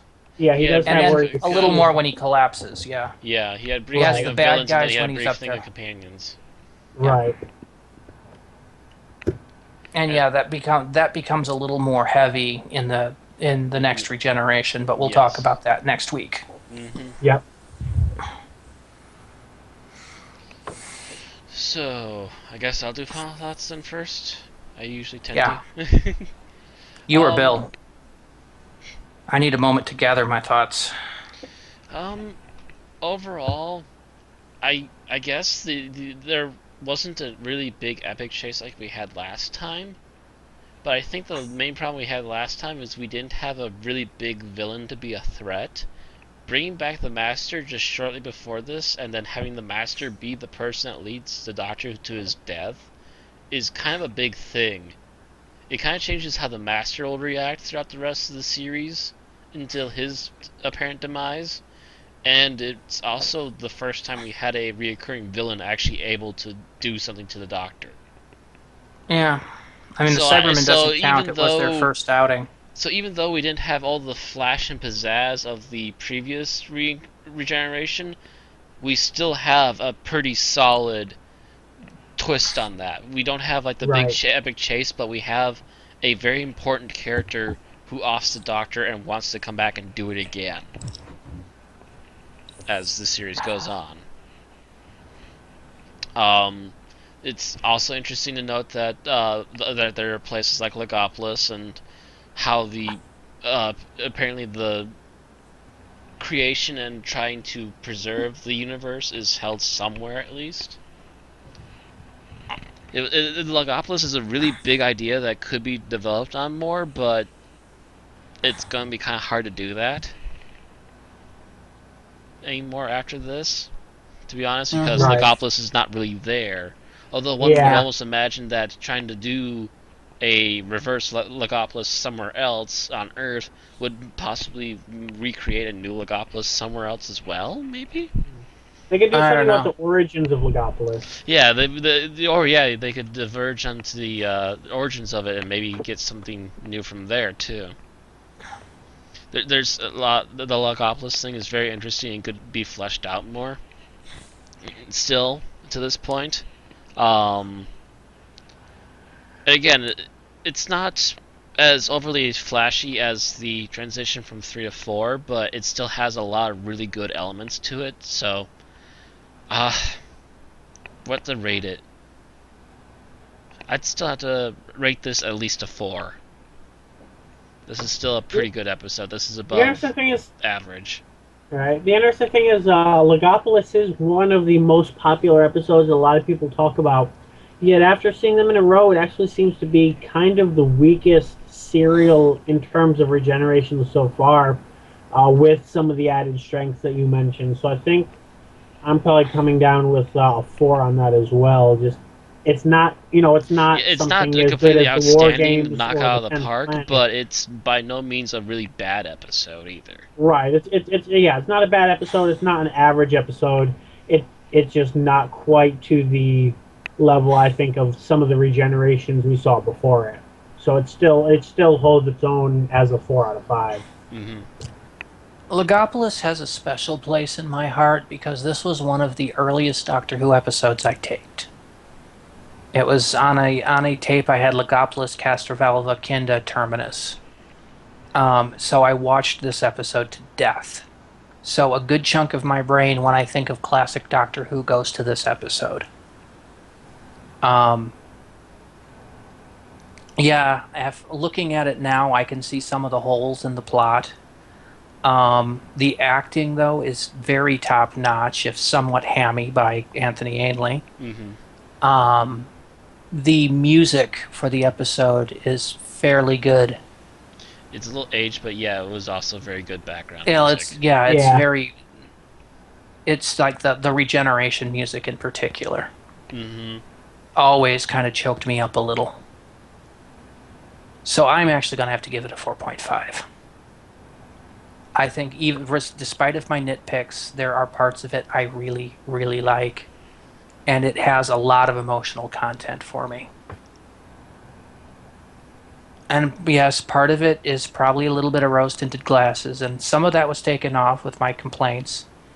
But, I still overall will watch this episode to death. Yeah. And rounded up, that's a 4.17. So it also still stands as very much above average episode. Definitely an episode some people will probably really would like to see. It is one that everybody should see. And probably Most of should these see, episodes yes. we're reviewing right now are episodes that you should see. If you're a new Oh Who yeah, watcher, definitely. you should see And, all of these. At the very and, least, and that, yeah, I would even suggest even that on an average level, the very least you want to see is Dalek episodes, maybe Cybermen episodes, and definitely Regenerations. well, there are Regeneration. I would definitely actually Dalek rate. episodes you can skip. Maybe Yeah, one or Especially two, during times when but there are a not lot. all of them I would skip. There's but quite a few really, of them you want to see. what I would watch No, not is the all. regeneration episodes, the first run episodes, Mm-hmm. um, Probably the and Terry Nation Dalek episodes at the very least. and other than that, yeah, you can watch a little bit here and there, and look at other people's lists of really good episodes, Right. like City of Death, Talons of Wang Chiang, um, Remembrance of the Daleks, that kind of thing. I have a And, list of very good episodes if anyone is interested. and I would point out that so far with the regenerations, we haven't had a bad or even an average episode. The lowest we've had was a 4 out of 5 or higher. I think did we all give Planet of the Spiders a 4? I think yeah, it was almost a So unanimous that four on so that. so the lowest group score we had was a 4 out of 5, which is still a pretty damn good score. Now, Bill, talking a moment here about the future. Um, I know upcoming next week we're going to be doing Caves of Androzani because it's continuing that.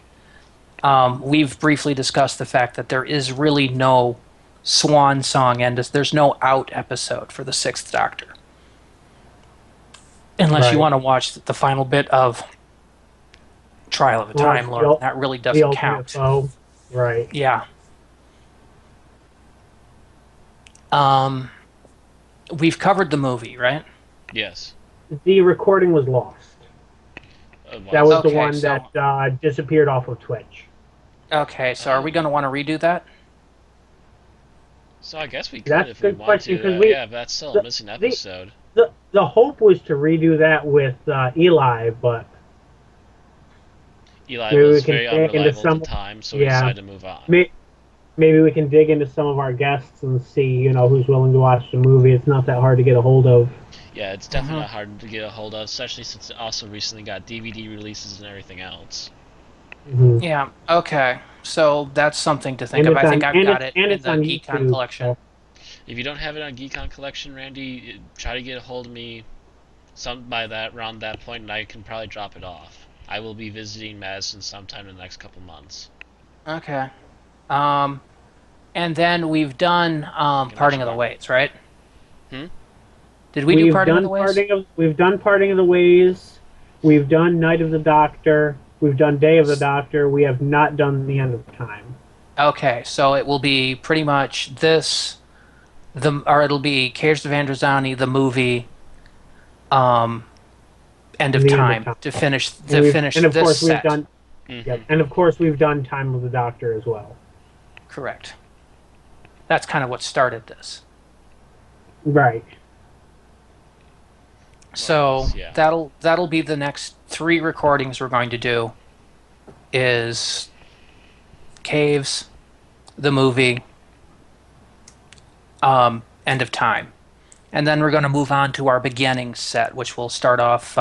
We did An Unearthly Child, didn't we? Yes, we did. Yes, we did. So we'll start off with Evil of the Daleks. Yep. That's gonna be Power Or of is interesting it to the sit Power of through. the Daleks? Whichever one's Power the of the first, second, third. Daleks. Yeah. I get those frequently confused. Something of the It's- Daleks. I remember Power is the one that I've seen. Evil is the one that I haven't. Okay. So, alrighty. And with that, we So- will see you all next week. We're still See you figuring then. out a regular time, so Yep. we will let you know when we discuss it, when we finally come to a conclusion on that. Right. Otherwise, Friday night works for me. Mhm. Maybe. We'll see. Okie doke. I'm not exactly sure because I know I'm not going to be available next week Okay. on Friday because that's February 14th.